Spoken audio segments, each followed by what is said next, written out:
Good morning and welcome to episode 105 of Hash Church. Very nice to have you all here with me. We're going to go live here and I'm going to do my morning ritual of making sure I mute the YouTube. Boom, there we go. Muted that little bad boy. Get sure everything's taken proper care of. Oh, I seem to have lost. There we go. There we go. All right, so I'm going to invite our crew up. There's an invitation from Mr. Chimera.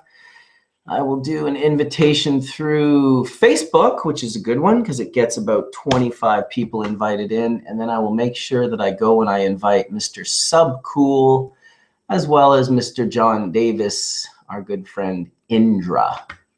And there we go. Just like that, we have almost 300 people in the room, which is really quite incredible. I got to give it up to you guys to be up on a Sunday morning. I know not everyone is living in North America where Sunday morning comes early, but also thank you to all you people living in Europe and Asia and all around the world where it's not the morning. Good morning, Etienne. Good morning. And how are you doing this fine day? I see you have your earphones on. I think I'm going to put mine on. All right. Yep. Welcome, Sam. Howdy. Hey, John. Welcome to.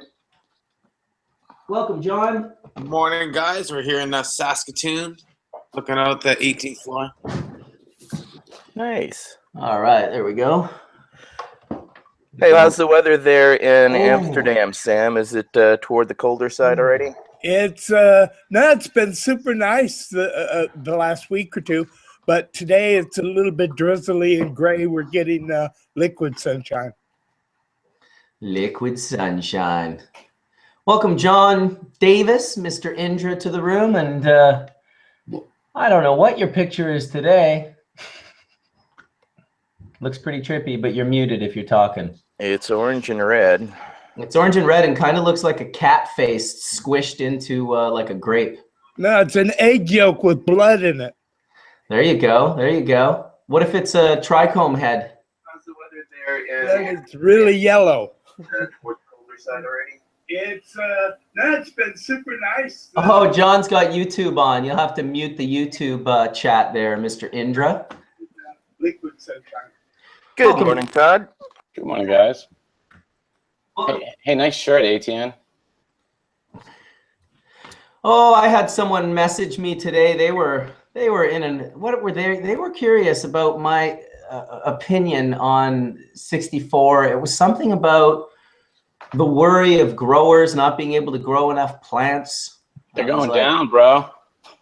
You know what, though? This is the thing. I mean, I don't know what to say about it. I mean, I can't imagine outlawing alcohol for the masses so that small groups of moonshiners would be able to get high prices for their, whiskey. It just, to me, doesn't make sense. Well, we call that prohibition. The right way, Todd. They want price supports. Right. They want price fixing. They bring back the SWAT teams, bring back the flak jackets. We want the battering rams. It's the only thing that kept the prices high enough to make this worthwhile. I think a lot of these people... Take away the kids. Break up the families. That's it right there. Breaking up the families. That's the big one. Let's just keep status quo and people getting arrested and going to jail because, that's what we're all about here. But it's making them guys money, Etienne. How are you going to dog that? Well, their argument is... It's like I don't have a business or anything in cannabis and could potentially lose my business medically, whatever. But still, I got into this for the simple reason that people shouldn't go to jail for a plant. So, well, I'm not even from California, and I get told all the time that I support this because because I'm in business with like evil people, and I'm like, I'm not in business with anyone. I think it's a good idea to get our foot in the door. Do I support OMA 64 for exactly what it is? No, I don't even know exactly what it is. What I support it for is to get that door cracked open a little bit, give Californians something other than medical to defend themselves with, and hopefully see less families get broken up with people getting put in jail and kids getting taken away and whatnot. That seems... It's really obvious what Prop 64 are. Monsanto is trying to take over the cannabis industry. So first they're going to legalize pot for everybody to trick everybody into thinking it's okay. And then once they got everybody hooked on it, they're going to sell them GMO cannabis. Whoa, that's great, man. Just like Okay. GMO cell phones and cereal and We need to start a website then. This is perfect information, people. All right, here's what happens when you grow Please non. don't Good connect morning, my John. name with it. Morning, Todd. This is what happens when you grow a non-GMO tomato. That is a slice out of a beefsteak tomato that was grown in my garden, right where my cat pisses all the time. And when I sliced that slice off, my cat's face was staring back out at me. Is that a cat piss tomato strain? We used to have a cat piss strain in weed. So Yep. yeah, you remember cat piss? That was Dude, a long time ago. I bro. loved the cat piss. Wow, that's funny as hell. Wow, Yeah. that goes back. That goes back a long time. If you remember cat piss. Well, man. I published an article, or not me, Mark Emery published an article in Cannabis Culture that I did years ago, and it was just some powdered bubble I had, and I was just sitting with some friends, and they're like, well, how do you press it? And I'm like, well, you know, all these people with their techs and this, that, and the other thing, I'm like, well, here, I'll show you. And I took a lighter and I fanned it over the top of the resin, and then I stuck my finger on it and I went like this. And I did that about 5 different times to 5 little pieces, and then I put them all on into a nice bar, and it's just a beautiful golden bar of hash. If I even showed you the picture, you'd be like, oh, I did see that picture of hash. It's sitting on one of Marble Slinger's little glass jars, and it is a full-blown money shot, and it was the cat piss, because the powder was white. The hash itself was white, and when I just gave it the lightest little, flash with the lighter, it would bubble on top. And so I took a series of photos showing that and getting it pressed into this beautiful block of hash. And it was the cat piss that I did it with. Yeah, somebody just asked if it was a strain of haze, and I would say no. It was, if anything, it was kind of diesely in all reality. It definitely had a pungent smell. It had a pungent, almost fuely, pissy smell that could be construed, and some people were like, oh, is that a haze? But it's like, no, it's not a haze. It's more I smelled cat piss in a few of the haze clones also. Interesting. Well, that's where I think they got it. There's this one, maybe it's terpenoline or something going a little off or something, but I appreciated the smell for sure. Yeah, someone else just mentioned that it was ammonia, and the truth is when we used to get brickweed and it used to smell like ammonia, it means it's starting to rot. If you smell pot that is actually smelling like ammonia, don't smoke it, because it's really at the first stage of rotting. Yeah, we used to get the Canadian stuff. No offense to you wonderful Canadians, but back in the 90s, they would cut it early and package it wet and ship it to the United States. And then by the time it would get here, you always had to judge it by how you cut into those bricks and what the actual scent was. Because if you got the musty, that cat pissy smell, exactly as Todd said, is already degrading, or anaerobic decompositions taking place in the bag, where the oxygen is actually attacking and eating the crystals in the bag themselves. Yeah. Listen, my friend Did you say attacking and eating the crystals? That sounds so evil to a pothead. Well, How dare you remember, attack my crystals? light, oxygen, and heat are the 3 enemies of our crystals, right? Listen, I used to have to go through with different groups of people and teach them about hydrometers and how you could measure the moisture content of the bud and what percentage was too high to seal that shit up for 7 or 10 days, because it would do that. It would turn into a mold puck if there was enough moisture. Not only the moisture level of the cannabis, it's also the temperature of the room it was packed in. It's called relative humidity. Yep. Yeah, 100%. 100%. Definitely a big nightmare. People used to lose a ton of bud. You package it in a really hot, humid environment, like Southeast Asia, for example, on a hot day. Mm-hmm. And then you take it to any place cooler, and it will condense moisture. Yep. Well, I have a good friend that lives in Washington, way up by the border to Canada. And he has some friends over in Canada who grow some pretty sweet bud. And the way they get it across the border is he keeps horses on his side for months, and he feeds them oats and so forth and so on. Then he takes them across the border and gives them to his friend in Canada. And he loads them up with hundreds of pounds of this good pot and lets the horses go. And they just wander back across the border and go back to where their home corral is at. And voila, horses smuggling good weed from Canada. You know, and I can honestly say that is absolutely true. And there are even more mind-blowing methods. It got crazy here in the 90s when so many Americans started showing up with, like, I'm talking millions upon millions upon millions upon millions of dollars to buy cannabis. It was really quite a wild, wild west time to be around because, I mean, there were just so many people with cash to buy pounds, and there were just so many ways to get those pounds to where they were going, and it was pretty amazing. Did you ever see it when the beavers were moving it? The craziest one I seen that had nothing to do with beavers, I like the idea though, was wood. Was like giant logs that they would hollow out and fill those up with, and then send them over with the log jams, which were huge, huge log jams that they would just tug down over the border. It was like, good luck looking for weed in there. There were dudes doing it with submarines. Many dudes doing it with planes, and many people doing it with helicopters and trucks and cars, and people carrying it over the border in their backpacks. That was a special in the Kootenays, because if you grew up in the Kootenays and you were a young dude that knew the surrounding forests, you knew the trail that went down to the U.S., that went right into Spokane or into Missoula. I'm not sure exactly. It's actually cannabis osmosis in action. Yeah, we are the carriers, that is for sure. The same way birds eat seeds and shit them out. Man, we were packing RVs up with that shit, and it was going out. As is important. Well, that's where it's supposed to go. Yeah. Somewhere so somebody can burn it. Well, in the early 90s to mid 90s, I mean, a lot of the fresh cannabis we got on the East Coast was nothing but, you know, Canadian for the most part, unless you knew somebody who was a grower, etc. If you were just on the standard purchase, that was it. So you had to literally learn to watch out for that cat piss and that you know, that rot all the time.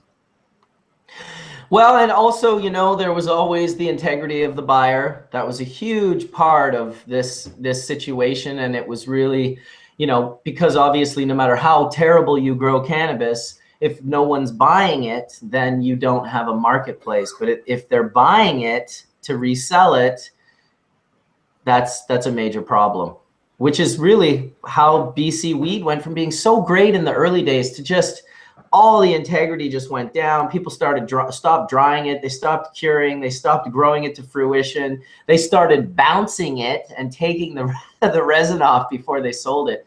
Just a nightmare. Really a perfect example of why you kind of need to be regulated somewhat, because that was an open system that started out so great. It started out wonderful with people really like, yeah, let's grow the best herb that we can. And then suddenly it was like, yeah, well, you know what? I'm not here buying for Manhattan or LA. I'm here buying for, you know, Oklahoma or whatever. And then all of a sudden it was like the quality was like, yeah, they don't need the best in Oklahoma. It's like, no, they need the best everywhere. What are you talking about? They need the best everywhere. So much bounced garbage, such low integrity in the buyers.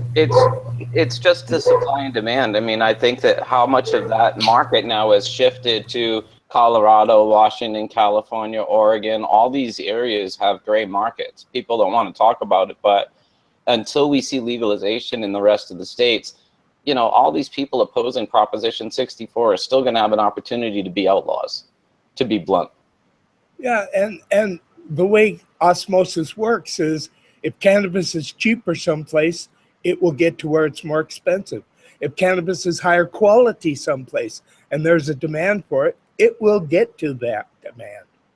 And it will maintain that high price until, as we say, across the board, it's legalized. Because each state, even with its own laws, currently legalization states or medical states, no two states are alike. Every state is different. Every law is different. Every state law is different. So what's needed now is consistency across the board, because you're going to have places like Oklahoma, Kansas, and even Louisiana, where I grew up, that are going to be paying into the years still exorbitant amount for cannabis, because even though it's quintessentially legal medically, there's no recreational access, and their narrow definitions in those states that it is somewhat medical are so refined that it's impossible to even find cannabis to purchase legally in those states currently, and those are exponential. It's not small. So regulations across the board. Rights? That's because what you're really saying is we need equal rights in industry Just like alcohol has equal rights in state to state. Well, that's why we created the National Cannabis Industry Association, so that we could start to have a voice, and we wanted to reach out to not only just the people who are producing, but the ancillary businesses that have been ignoring us for generations, the light companies, the bong companies that have all lived off of cannabis in one way, shape, or form, but haven't actually contributed their resources together. So that was one of the reasons why we created it, and why I supported the NCIA, was that we're going to lobby nationally. And we've been around 6 years now, and we actually have paid lobbyists on Capitol Hill that are actually meeting, having discussions. They're having meet and greets with senators. We're raising money so that with $1,000, we can have a meet and greet with an actual senator, where we can have their entire ear completely for them to listen to us for their time that they're there. And this is how regular lobbying works around the country, and has, except unlike the tobacco or the NRA, we don't have 10,000 lobbyists. We only have 2. But Well, you don't need 10,000 lobbyists. You need one lobbyist with $10,000. You need a lot more than $10,000. Yeah, you need. Like I said, it's $1,000 per meeting, but that's not a lot of money if you think about it, to get access to a representative to actually discuss your issue. And it's actually changed the discussion. It's how we ended up currently with the law that we have that says that the feds can't spend money prosecuting people in states where it's legal. That's something that we worked on, and we failed on for 8 years before we got it passed. So when you start to go down the legislative route, people realize it's not a quick fix scheme. It took us nearly 10 years before the Rohrabacher Amendment actually won and actually passed suit, to where it actually held the legislator or the DEA from actually using that money to prosecute people in legal states. So, and then they still ignored it, and it took the Ninth Circuit Supreme Court to affirm that they had to follow the law. And as stated, well, we're fighting it, and I'm fighting it in my set of the court, and that's the eternal vigilance is the price of liberty, people, which means that you're going to have to stand up and fight for whatever you believe in at some point. And so this is my fight, and this is the fight I've chosen. And so my little fight, such as when I sued Diebold, was for every person to have the right to look inside every voting machine. Diebold said, "Fuck you." I said, "No, we have that right." If I hadn't, you wouldn't have that right today.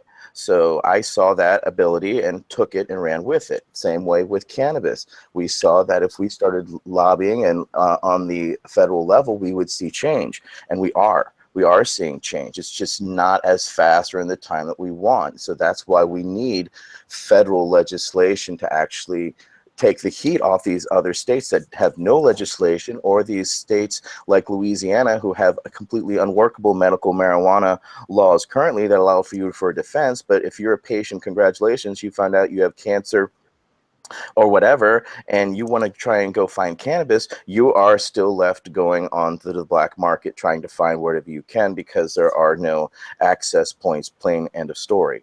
So that was a long time ago in San Francisco. Dennis Perone called that the miracle ounce, because you could have it, but it took a fucking miracle to find it. Yeah, well, it's like in the Netherlands for it to be legal. Right, it has to magically appear. Remember, the Dutch can't have more than 50 grams on site, and I know quite a few shops go through more than that in a single day. No, it's 200 grams or 600 grams. 500 grams is what I thought it was, but we could all have different numbers. I thought it was 500 grams in a coffee shop. It shows even in that legal, supposed regulated market like itself, it is still left to those restrictions, and those people are allowed to have to store their excess here, there, and the other until they need it wherever it is needed. So it's the whole underground network that still even exists in those legal markets. And so again, why it's needed federally, why we have lobbyists and why we try to lobby, is so that we can get comprehensive legislation across the board for everybody, so that you're not stuck in, oh shit, what state am I in now, or flying over or traveling through. So you have to wonder what the actual legality of your medicine is, to add to the stress already of your medicinal situation. And here's a question, Etienne. Is that something that you guys also have to worry about for pharmaceutical drugs, or when you are getting a pharmaceutical prescribed to you, is it federally legal to take that to any of the states? Well, Absolutely. it depends. Like if you're a vet, you can take it anywhere for absolutely fucking sure. But Etienne, I want to point out to you that anecdotal evidence points to the fact that the more money you throw at the government these days are at a problem, the faster you get things done. The reason that alcohol, tobacco, and all those other people get legislation pushed through isn't because they sent one guy there with $1,000 to arrange a meeting.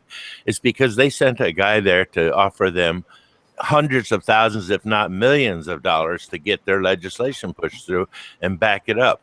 That's what's going on in the country. The country's for sale. Our congressmen and senators are peddling influence like there was no tomorrow. It's the same game. It's been going on for a very, very long time. Nobody has backed off of it.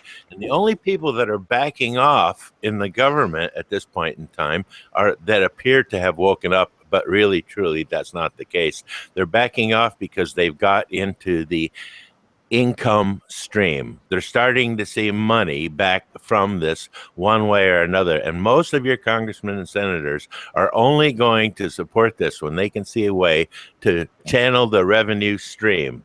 And right now, that's difficult. Nobody is really... They go with the political wind, and the reality is there's been so much inertia and support behind cannabis that a lot of politicians, I think, are getting to a point where they're realizing they don't want to come out so vocal against cannabis because you're going to basically exclude all these voters that are pro-cannabis. And they're starting to look at us as an actual demographic that has some weight to it. And I think that's going to change significantly. Well, we're forcing the discussion. And by forcing the discussion is we realized, John, that, we are definitely outgunned, outnumbered, outmoneyed for sure. But by getting out there and realizing that we are part of the system, we can scream and yell outside the system all we want, but we have to actually play within the rules of the system to actually get things done. So we put on suits and ties and we started lobbying. We started to see this change. And yeah, I wish we had the millions of dollars in that, and there's no way we'll even reach that type of status. However, due to the failure of 19 and the success of Colorado, Washington, Alaska, and Oregon, it has completely changed the discussion because every month there's statistics coming out from either Washington or Colorado that are causing these other states to go, holy shit, that's something that we need to realistically consider. And that's why currently there's 9 different states that have laws that could possibly change either medicinally or recreationally this November. Just in the next couple of months could see a significant change. Over 25, it would put over 50% of the United States in the medicinal characterization, and could put very strong states like California in the legalization game, which is significant. And well, can I throw this out there? And I think that for a lot of us, this has been about getting the information in front of people, because the truth is infectious. And even if you are somebody that is against legalizing marijuana or is taking kickbacks from the pharmaceutical, alcoholic, fucking, petrochemical companies, as soon as cannabis steps on your toes and your family, SUbcool, it causes you to react, and it causes you to realize, you know what, maybe I was wrong. Hey, SUbcool, what's up? I got to say, hey, man, good to see you in here, man. What's up, bro? Yeah, dude. Welcome, brother. Yeah, go Mark, go. But Etienne, one thing, man. All the explanation, and Todd, you say the truth is infectious, but I don't think so. I think lies are infectious, and the truth will eventually make itself known. Well, I totally don't disagree. Look at how far the propaganda from the 30s has gone related to cannabis, for sure. But you know what? I'm a product of The Emperor Wears No Clothes and Jack Harris. So I feel that book had a huge fucking impact on cannabis prohibition, because everyone that read that book had their mind blown and almost got turned into a very passionate cannabis activist, And that's what I mean when I say the truth is infectious. And I have had conversations with politicians, with judges, you know, with cops, and they've listened to me and really had their jaw on the floor because they truthfully didn't know the history, didn't know the safety, didn't know the effectivity. And this is what I mean by when I say that, yeah, I agree with you that lies have had a lot of long legs, but the truth about cannabis is what is bringing the prohibition down. Because now we all have little smartphones and we can punch in the word hemp and Wikipedia it, and it changes our perspective incredibly. I mean, with the fuck up of typing in HELP into HEMP enter, you can have your whole world changed if you sit there and read. Yeah, but you got a lot of people who will sign on, go and check out what are all the negative effects of pot just as well. Unfortunately, oh, yeah, I know, but don't you think it's changing, John? Don't you think this is what got us to where we are today? I think you guys are both coming from different perspectives, saying the same thing. And I can see both of your perspectives so clearly that it's interesting. You know, John is probably twice your age. He's lived a much longer life and been around a lot longer. But you're a very unique person, Todd, coming from a very unique place, almost in the core, in the calm before the storm, so to speak. And I just think that you guys are both saying a very similar thing, that, yeah, the truth is infectious in the sense that it always comes to light, but the lies seem to be the most promoted. And when you say the wind blows via the votes, I also can see that, but at the same time, it's like John's statement of saying that politicians are going to only focus their attention on that once they can start seeing revenues or benefits, or at least not seeing just their old revenues cut off and no new ones showing up. I think that's extremely accurate as well, that politicians are not in this just to do well by right us. now the liquor industry is spending a fortune against marijuana. The liquor industry is. Right. And they've spent just recently over $500 million on anti-pot ads. And believe you me, the senators and the congressmen who have been getting their pockets stuffed by the guys who make alcohol are not going to change the horse in the middle of the stream unless it looks like the other horse has got some serious bags of cash tied to its ass. That's reality. Oh, totally. Hey, I want to say hi to SUbcool if you don't mind. What's up, SUbcool? Welcome. Thank you for joining us. I really dig that you're on this today. Thanks, man. I had a really crappy internet connection forever, and I just got that fixed. So it's nice to be joining you guys. I want to welcome both you and Marcel, and I want to thank you guys for contacting each other prior to the show so you could wear the similar hat. I think that's great. Marcel and SUbcool in the house. What up? Thanks. What I wanted to say was I have a unique perspective, I think, because I still have family in the South, and I thought one of the neat contradictions when I came out with, well, my mother's always been anti-cannabis, being in the Deep South. But when my book was published, it was really cool. She embraced the book and she put it on a coffee table, and I thought I was past something. And then a few years later, I was talking to her on the phone, and she's like, "Well, do you still use the pot?"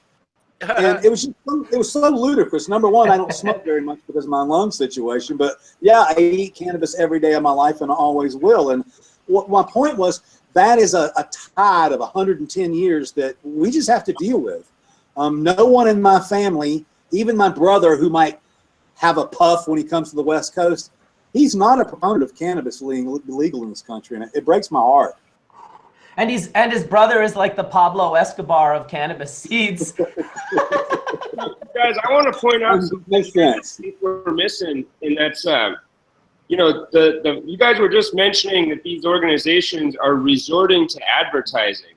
I mean, that means they're coming right down to the hash church level and fighting us right here because they're what do you mean down? Saying like they've run out of the ability to just change the laws from the top down and screw us over that way. So we're actually coming so far now that they have to resort to advertise, like the liquor company. I mean, they've had it locked down for so long. Why would you say they're coming down to the level of hash church? I think really what you meant was they're finally rising up to the level of hash church, because hash church is busy enlightening people and not pulling the wool over and dispensing bullshit and keeping them in the dark. That's what I'm saying. We're fighting with information and providing information, and so they're having to come to us provide counter information in order to keep their hold at the top where the laws are. It's just the way you said it when they're going to come down to the level of Hash Church. I wanted everybody out there to think that Hash Church isn't something that you have to come down to the level. No, you know what? Though, you don't have to take offense in the way you said it, John. I get it. People are coming around to the realization of what we're talking about is credible and true. It's not coming down to it, but yes, getting to the bottom line. People realize there's a lot of substance to this argument, and the truth is that us making this argument is changing a lot of minds. That's true, but words are powerful. The people say the wrong words, people get the wrong message. That's all. And I'm not coming down on you. I'm just saying, hey, I think we're at a more lofty place than that. Well, what I'm saying is the power is in the people, so they're actually fighting for the hearts and minds of the people as we are. So they're at the level of not being above us talking down. They have had to come and meet us at the actual point where people decide what's true and what's not. That's better. The power is in the people. Whether they know it or not, they created this system and now it's working in our favor. And back in the day when the media was more like a mighty oak tree that came from one single source, nowadays our media is like little blades of grass, and we all have these little blades of grass in our hands, and they can mow down 500,000 of us, but there's 5 more billion of us right over there, and we can just show up. It's like this unbelievable ability to share our information, and Hash Church is a part of that. We were talking about the people of the politicians peddling influence like 10 minutes ago. Right, but we've changed hearts and minds because remember originally they said we were lazy, then they said there's no medicinal value, and then we saw that there was, and then we have since had science and anecdotal evidence prove us wrong. So they dismissed us out of humor, not realizing that we had a serious agenda. And fortunately, over time, and unfortunately, because so many of our relatives get sick, and we know so many people who have been touched by cannabis, at least in the States or locally where we are, that it shows us the need desperately to break through. And so I think that by having states like Colorado and others that are showing financial, they are breaking through in ways and in the discussion that we could have never had in the past. So it's a great series of change and dynamics, because if we didn't have the millions of dollars or the near $1 billion to the state of Washington that they're talking about this year, you know, those other states wouldn't really be considering it. But when they see that amount of money potentially for their states, again, they're looking off of the rosy red prohibition eyeglasses. But we know the ancillary realities. It'll affect the prison systems there. It'll affect all those ancillary businesses and all of those realities. Fiscally conservative people. I mean, this is the thing about the drug war. I never made sense because it's really not a tenet of fiscally conservative policy. It's a waste. And this is what I've never understood. Every time I've debated a conservative, I've always brought this up. This is a waste of money. You're creating an element, a group of people that don't pay taxes, circumvents your income laws, circumvents your banks. Why would you do that? Why wouldn't you want to regulate it? Wouldn't that be the conservative approach? You have to understand, Todd, the elite are looking at us like a house full of mice. They step on one mouse and they think, oh, I got rid of the mice. And then bang, there's 2 more right away. And then they step on those and then bang, there's a few more. And that's how they look at it. These little stopgap things where they use the rules and certain laws and enact new laws are all about the same thing. And it's the whole entire reason that they are against this, and that's because of control. It loses them some control, and control is the main issue. There's nothing else. Not money, because they print money day in, day out, and they can print all they want, and it's just little shin plasters. You know, not only are they going to print money, they're also going to charge interest on that money they printed that doesn't actually exist, and they'll charge interest on that money. Well, that's okay. That's a business that they've said is A-okay. However, the other thing is the reason they don't want us to bank or anything is because that'll get this money, all of this marijuana money, into the banking system. And when that happens, then politicians can start taking fucking checks, because you can't walk into a politician's office with that suitcase full of money and give it to them like you can in most of the other countries of the world and you used to be able to do here.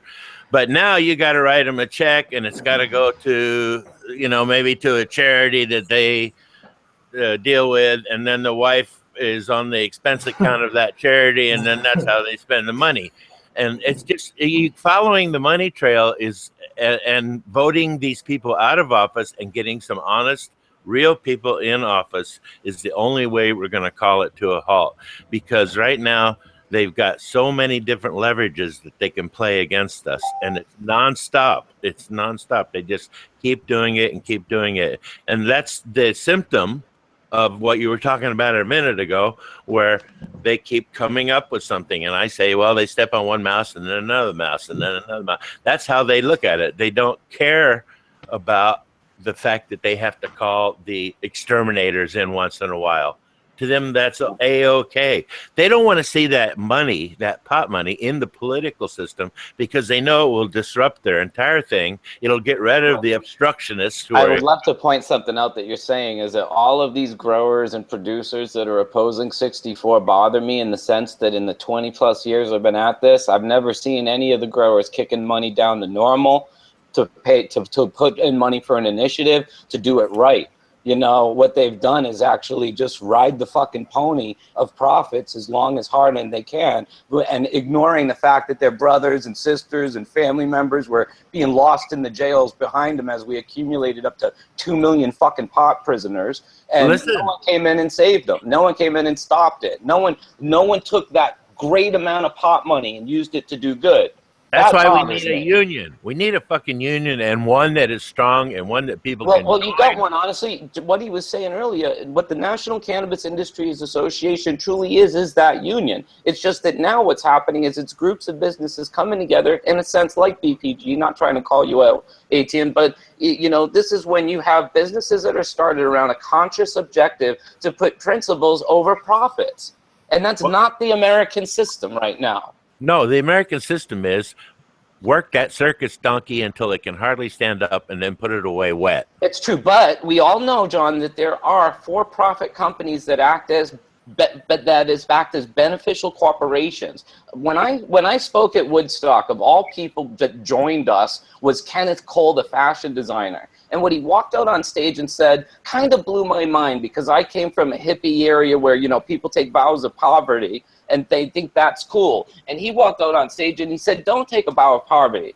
Take a vow of wealth and then give it away. Help society. Do good for your community. Use that energy to do things like feed people and shelter people and help people that can't help themselves. That's powerful. And I was kind of blown away because his message was wealth is a responsibility and you have to use it well. And I thought it was a great message. Well, I agree with you. You know, wealth needs to be used in the proper way. But right now, there's a lot of wealth in the pot industry, but none of it is really being channeled in the right direction. Hey. Nobody's really paying it forward.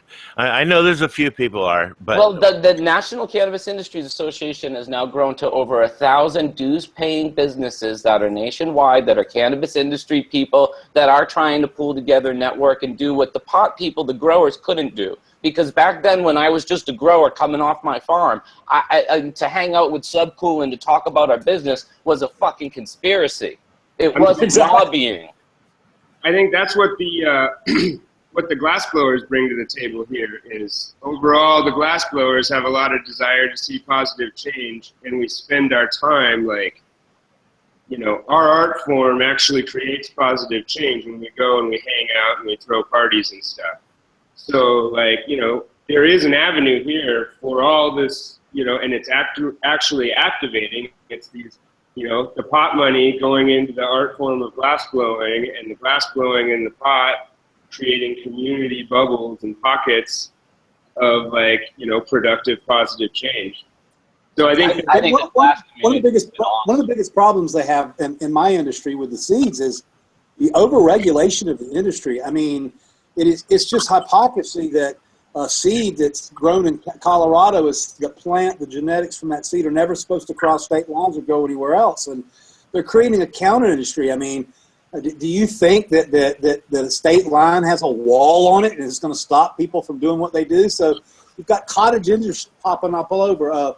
Jill just had to move to Oregon and set up shop in Oregon just so we can sell seeds. And They even control the fonts and the different type of size we can have. They're like, okay, you can't use your seed packs. You have to make something that's fitting in state regulations. And in our industry, that is really what is soaking up a ton of the profit. It's like they're making the business so complicated to do that they're making it hard for us to do legally within their auspices. Oh, and worse than that is the after effect of what happens when they do that, SUbcool. What happens is someone finds a cultivar of yours that they can use as a medicine.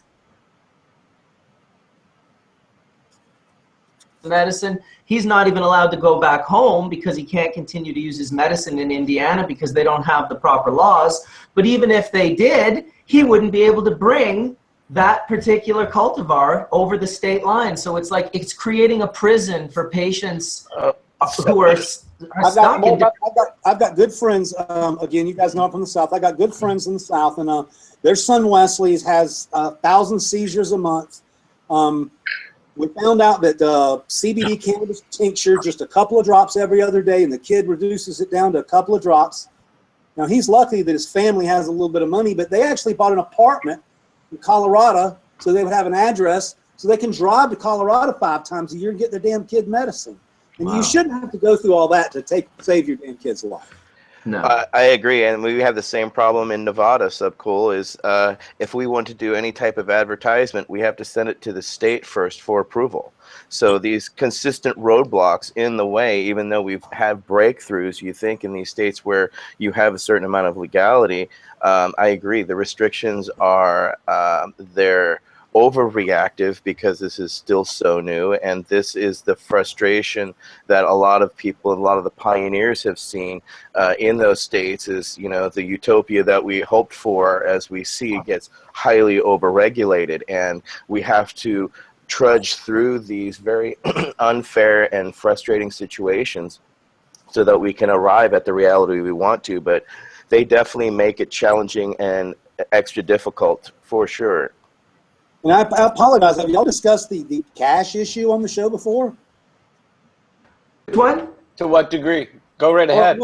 Well, but basically in California we have an issue. So as a business, I have to fill out a W-9 saying that when I make an income, and I have to report this to the federal government as income. But I can't take the money and put it in the bank. Now, luckily, I am a small business. We're actually a handcrafted seed business. But I go and collect it to have 7 or 8 safes in the back of the building, stuff full of money. And this is creating, I mean, you know what it's creating. It's creating a damn theft trap. Danger. I mean, everybody that rides by a dispensary knows the dispensary is full of cash. Yeah. You're starting to see thefts in LA a lot. Well, this is what part of where I think that the conversation has to go towards getting treated with equal rights. This becomes an equal rights issue. We need to demand the equal rights of the wine industry, tobacco industry, pharmaceutical industry, like that shit that Oakland proposed a couple weeks ago. You guys all saw it. They wanted to own, get this, 25% of every cannabis business that got a permit in Oakland, and they wanted a guaranteed seat on the board of every single cannabis business that got a permit in Oakland. Imagine them doing this to Oracle or Apple or Microsoft or any other business, a liquor store, a gun store, an aquarium shop. It's ridiculous. But this is the kind of shit they think they can do to us in the cannabis world because whatever, they think they can push us around. So in my opinion, we really do have to organize more than we ever thought we did, and we have to demand equal rights in this industry. In all industries. I go back to the National Cannabis Industry Association, and one of the things we're lobbying on is the banking issue, is because we're all dealing with this. I've been kicked out of over 35 banks now here in California. Yeah, damn. 35 fucking banks. It was funny the first 30, and then just after that, it's just not funny anymore. Man, you got a good sense of humor if you laughed for the first 30. Trust me, I'm a funny motherfucker. But again, the reality is these are the type of realities that you face. You want to play in this ball field, they're going to continue to play unfairly, and we still have to take it on the chin, and then turn back and take it again on the chin if you're going to survive it. So, have thick skin. The reason we have to keep taking it is because the feds keep keeping it Schedule 1 and illegal. So what we are like a bunch of whores, and they are the pimp. And anytime they pass a new rule down, it's like, and we bitch about it, they say back to us, "Are you gonna believe your lion eyes, or are you gonna believe me?"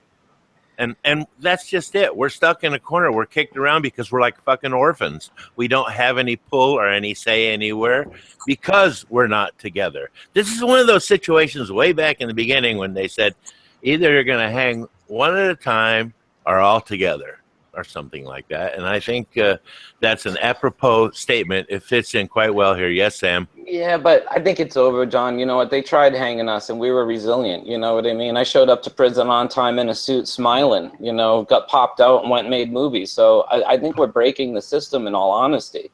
But there's 1,999,000 other guys who didn't have that same experience, Todd.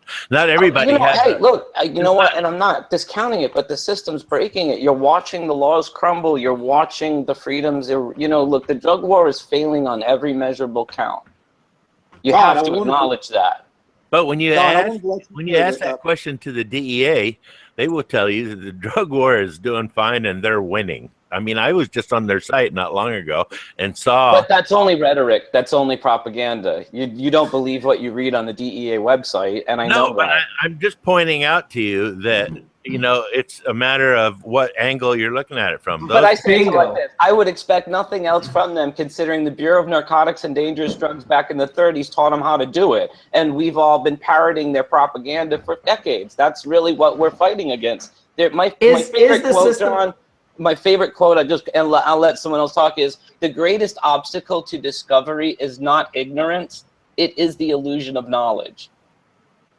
And I think that is the root cause problem of all of the drug war. It's that propaganda that got instilled in people as seeds. They think that's the truth. And they're totally against learning, in a sense, what it is we're teaching them. But reality, cancer, experience is just destroying the drug war. Is the drug war failing? Absolutely. Are they slowing down the supply and the flow of drugs? Absolutely not. Are they funding themselves to the tune of billions of dollars by pillaging from drug users? Absolutely, yes. And I think that's why they think the drug war has been a great success, because maybe they have taken more than billions of dollars from us at this point. I'm not sure, but it's the amount of measurement of pirates, they have killed it. They have taken so much from us. They have robbed us. They have jailed us. They have built industries around us. And that while they stand around sipping their whiskey, smoking their cigarettes, laughing at the irony. So everyone watching this should be appalled. Listen, the state of California has stolen property from so many people. It's not funny. I can recall some years back, one guy on the coast, an older guy, had a beautiful spot that the state wanted. It was like a few thousand acres, and it was from the coast inland quite a bit, and it was farther south. Anyway, this DEA jackass said that he saw pot plants growing on that property. So they got up a big task force. They went in. He said that the plants were tied up in trees and stuff. These guys went in, found the old guy laying in bed early in the morning, raided him at like 3 o'clock in the morning. He pulled a pistol out because, you know, it's 3 o'clock in the morning and some guy just kicked your fucking door, and they shot him dead. And then they confiscated the property, and the people, the relatives, are still dealing with that shit that the state of California just grabbed a couple of thousand acres of this pristine property because not one pot plant, not one seed was found there. John, the wife sued the government and got the property back. It's and she camped out on that property. It's the death of Donald Scott. It was over Ventura, Malibu. I used to live in LA, and we used to use it as an example of egregious policing because they used the marijuana plants as an excuse to go in there and absolutely try to steal that man's property, and they murdered him in his own fucking bed. And it's a horrible story. That's not a dead story. I mean, there's more stories like that happening. You've got, you know, the thing that has to trickle down is behavior by the police department. The people upstairs in the police department actually okay all this shit, or those guys wouldn't be doing it on their own. I mean, you don't take the responsibility for doing the kind of shit some of them do on your own unless you know you've got somebody backing you up. And the guy backing you up is the police chief, and the police chief's being backed up by federal guys. And so they keep doing this stuff. They go in, they raid, they shoot people, they kill people. Well, And- you Hey, know, this is hey, And I'll they tell seize, you. don't forget, and they seize their properties and steal them. And that was this case. Yeah. In Donald Scott's case, is that was an attractive piece of property that the police wanted, and they literally killed him for it. Well, it was Yeah. actually the Department of Parks that wanted it. And You're absolutely right, John. It was locals. It wasn't. Correct. It wasn't federal It at was all. local. And they. That's absolutely true. One of the most egregious things I've ever heard a cop tell me was my busts were a good while ago, before the modern movement really took place. But when they came in, I had a simple small grow and personal, and I was so egregious because I lived in a place where the crack and the meth and all these horrible drugs were really prevalent in the campuses and stuff. And I simply made the comment. I was like, why are you fucking with me, a peaceful person? I'll never forget the comment. He goes, because you're not going to shoot at me. You are an easy target. You are a lamb for slaughter. And that was literally the way he felt about being in my home. And they treated my home like a 7-Eleven. Like, you know how it is. They take what they want to take. Change your name to Escobar and they won't do it again. You're exactly right. Yeah, it's pretty messed up. So what, just to not to completely change the discussion, but to kind of change the discussion, I was wondering if you could give us a little sort of update on what's going on in the world of sub. Well, we're really expanding. I mean, as I mentioned, we have the Oregon division going on, so that's really cool. I'm running the California division, so that's really nice. And California is very unusual right now, and you guys know, I'm sure you guys have talked about OMA. Lots of people are pro OMA, lots of people are not for OMA. One of the things with us is we actually have a very small, our medical grow is under 5,000 square feet, so we're not one of these big giant nurseries or one of these greenhouses you can see from Google Maps. So we're very conservative in that. But, I was going to tell Todd earlier, I've always wanted to tell you this, he might not know this, that you actually inspired me. So at the time I was on this little site called Overgrow. And because of the way you were so brave with the government and everything, I said, I got an idea. If I make about 10 million fucking seeds over the next 10 years, and I give about 10% of them away and I distribute the rest of them, I'm probably going to make a movement really hard to stop. And so to this day, we have over 25 new testers, CBD testers and stuff. And any veteran, any sick child, any needy family that can send me a decent letter with some simple English that I understand they're not trying to con me, we simply send them free seeds. And that's become really my mission in life. I'm not a wealthy man, but I'm not a poor man. But money does not really bring happiness to me in my life. I love you for that. I love you saying that. I mean, back in the day, that's what I was always trying to push with the San Diego Compassion Club. I used to say that I don't think it's about capitalism. It's about compassion. And are you going to wait until your son or daughter gets cancer for you to open your eyes and react to the reality of other people? One of the funnest things we did in California, this year we had a drought, but last year we did a grow online. We put it on YouTube, and we grew out one of my strains called Cuvée, and we got 18 pounds, and we took it, and we converted it to cash, and then we went to Target, and we bought toys for kids. And we dropped off the toys at every dispensary. And then we challenged all the weed nerds, that's the people who follow me online, to go out and buy toys. So some of these shops ended up with like $30,000 worth of toys to give out to the cannabis community, to needy families and stuff. And this kind of grassroots help is what I feel that what a company like mine can do. I'm not going to go lobby Congress with millions of dollars. That's but a I good can way. help some kids. That's the good way to undermine the politicians' plans. I like that. We should all be funneling money towards charities, towards doing good things in the community. And we've done that at Berkeley Patients Group for decades now. That's one of the things that we saw early on, was that charitable giving and philanthropic locally is beyond enriching, as well as the community support that you build is exponentially huge. When you start donating to your libraries, and then when they have no money and they can actually go buy new books and provide them to the kids, when you can actually support youth programs for boxing, etc., so that you can provide alternatives for these kids. We have donated to nearly 50 different charities locally, and will continue to, because we have seen that leading by example and by giving back, because of the nonprofit status it is here in California currently. It has been beyond enriching. We've contributed to Parents for Pot, which is a group that supports children who our parents are incarcerated in jail currently.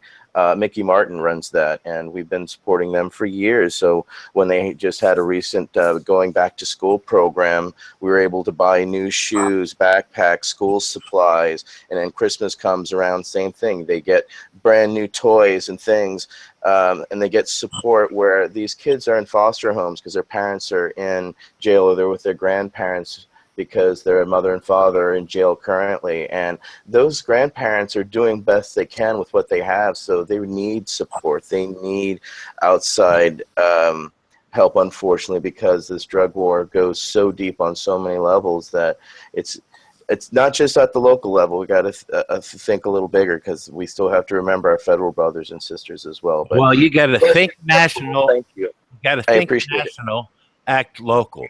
That's the story. You can't. We can't act nationally. We can only act locally. And what you're doing, Etienne, that's very spiritual. And let me tell you a saying I heard a long time ago from a wise man in India. Spirituality, one drop of milk in a 5-gallon bucket of water is like spirituality in the community. Once you put one drop of spirituality in the community, you're not going to get it back out again. That one drop of milk that's in the water is in there, and that's the way it works. And the more we steer this away from ruthless profiteers who are trying to get a leg up on everybody, and more towards the idea that this stuff is good, it could help everybody, no one is trying to play king of the hill with it, and then I think we can make some forward momentum happen in this. But, you know, we got to keep putting those one drops of milk in those buckets locally everywhere. Yes, I agree. I was really inspired, and it wasn't the 18-pound harvest sub that you did, but it was something much, much longer ago. I've always done it myself, been very quiet about it, never write or talk about any of my little helps that I offer to different groups, but I was inspired by the fact that it was a toy drive that you did, and you had talked about it, and I was like, well, this is good, because, you know, I had taken the perspective of like, look, you know, do good, but don't tell people about it. And then I saw you talking about something you did good, and I was like, well, people need to hear this. This is how they'll get inspired to do good. The minute they hear him talking about this, it's, how can you think anything bad in that agenda when it's like, man, he just did a really good thing for a lot of people. And so I did not miss that myself, Sub. It's one of the many things about you that inspired me as well. Thank you. And shout out to the local, one of my local shops really went above. Some of the shops just found like local families and dumped, you know, loads on them. The one shop in particular literally wrapped each gift, like each remote control car, each doll baby. And as a needy family came in, they presented that gift to that child. And so it was so personal. It made me cry. Yeah, that's awesome. I think it's a great idea. And I think that people, if you're watching Hash Church, and we know we're about to get into this season of giving here soon, what a great idea for maybe even Hash Church to try and be a part of, to do some sort of a food drive, a toy drive, whatever kind of drive we can do.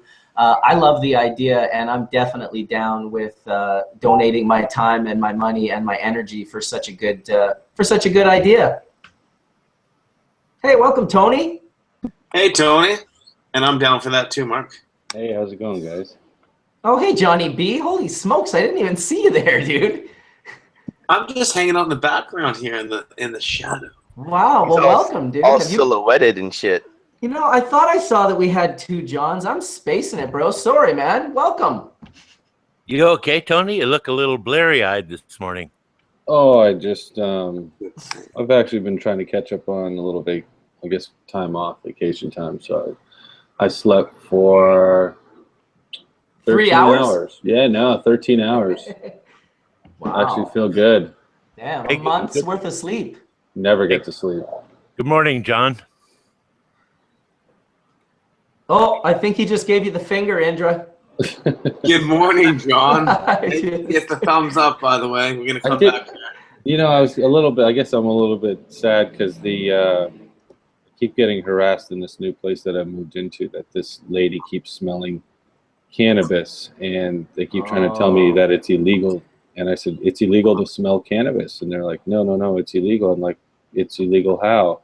And maybe Todd could chime in on this and trying to looking for some help in Oakland. But I said, no, I have a script, and I have 2 balconies, and I use my vaporizer on the balcony, and this person, I don't understand what's wrong, you know, but they're harassing me to where I might have to move out before the first month. Dude, get one of those extremely powerful deodorizers and plug it in outside on your porch so that it's got a lavender or a rose thing going around the neighborhood. Put a couple of them outside so there's no fucking possible way, unless she's got bloodhound in her DNA, that she could pick up on that. Well, Tony, they can evict you for that. It's not fair, but currently under the local rules as they are, you may want to, unfortunately, be safer for yourself. You need to befriend that chick and educate her. Give her the Johnny B. Just like start sending her information, find out stuff, talk to her. Get like literally make her your best friend. So the next time you have a session, she's there with you. Turn her on. Turn her on. Well, turn her on, Tony. Get her going. That's what Mark said. Turn her on. Educate. Just drop off random pieces of paper and see you're doing something. Say, hey, you know, have you tried this? Well, it's not the manager. She's the lady that's here is cool. It must be my upstairs neighbor. Yeah. But she even smelled it when I wasn't even here. Dude, I bet you your shit is so loud. Like, oh my God, bro. I've shared hotel rooms with you. Are you kidding me? You're like, you got like 5 gallons of terpenes with the lid off. You're just hanging out. No, I mean, yeah, definitely. So basically it's come down to this. There's no mothership. There's no terpenes used. There's no nothing. There's like the smallest amount possible in a vape pen. And even when I was not here Friday, this lady reported that she smelled it from me. And I was like, oh, really? Friday, 7:30, huh? Well, I wasn't even here. Oh, wow. So I didn't know, but you can get it. You can get evicted, huh? Even with the script and even vaporizing on my balcony, huh? Landlords have that right. Somebody's trying to fight it in the courts, and it's not looking well. So, unfortunately, due to the current laws as they are, if 64 were to pass, that wouldn't be an issue at all. Not only that, you could grow 6 plants. Yeah, it still is an issue, even if 64 passes, because local laws that will be present in every city will fuck you every time. It can be legal in the state, and the county or the city where he's at says, well, you're really bothering your neighbor. So underneath the nuisance laws, we're going to do this, that, and the other to you. Oh, if they want to evict you, they'll find ways to. Cultivation under 64. You're wrong. Hold on, though. Wait a minute. You're all kind of right, though. To be blunt, the reality is, though, isn't this protective? If you own property and you rent to somebody, don't you want the option of being able to exercise with the activities on the property? You don't want to rent to somebody and have them turn around and have a Ku Klux Klan meeting on your property. You want to be able to exclude people for activities that you don't agree with. It's private property, and the only way you can win it is to go buy the property, for instance, and do what you want on it. But if you're a renter, you're kind of fucked. That's right. That's right, Sam. You're wrong, Sam. When it comes to what Sam was saying about you'll have a right to grow 6 plants, even as a renter I would, as long as my landlord was not going to give me shit for it. But if my landlord came in and said, look, you can't distill beer or whatever, I mean, I think there are certain limits of what you can do. I mean, I hate to say it, you could fight her, but it's going to create a hostile living environment, and that sucks. Which is so insane when you think of it, because can you imagine anyone having a say on any type of house plant that you cultivate in your home, whether you rent it or own it?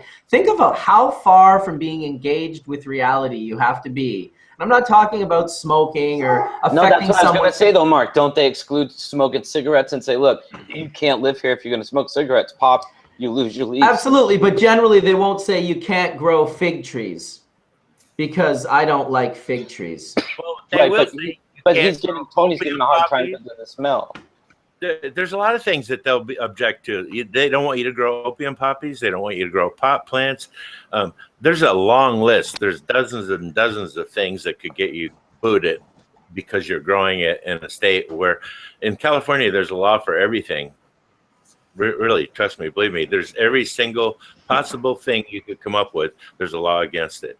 So here, the game is we're being played, as I said before, Just, you know, we're the kids in the corner. We've got money. Go over and get it from them. Find out what's happening. They don't have any rights. Everybody believes it's against the law because that's the propaganda that they put out no matter what. And they've got this other propaganda thing going where, well, 64 is going to make it so you can do whatever you want. But that's a load of bullshit.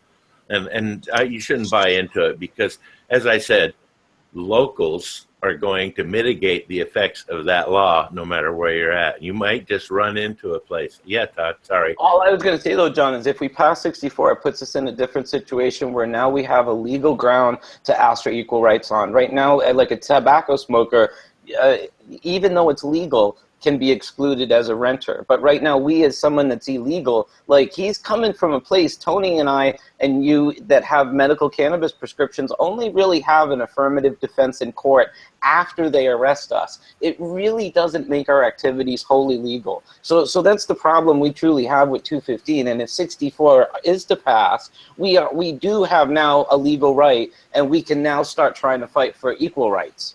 And under 64, no city can prevent you from growing 6 plants. That's protected under 64.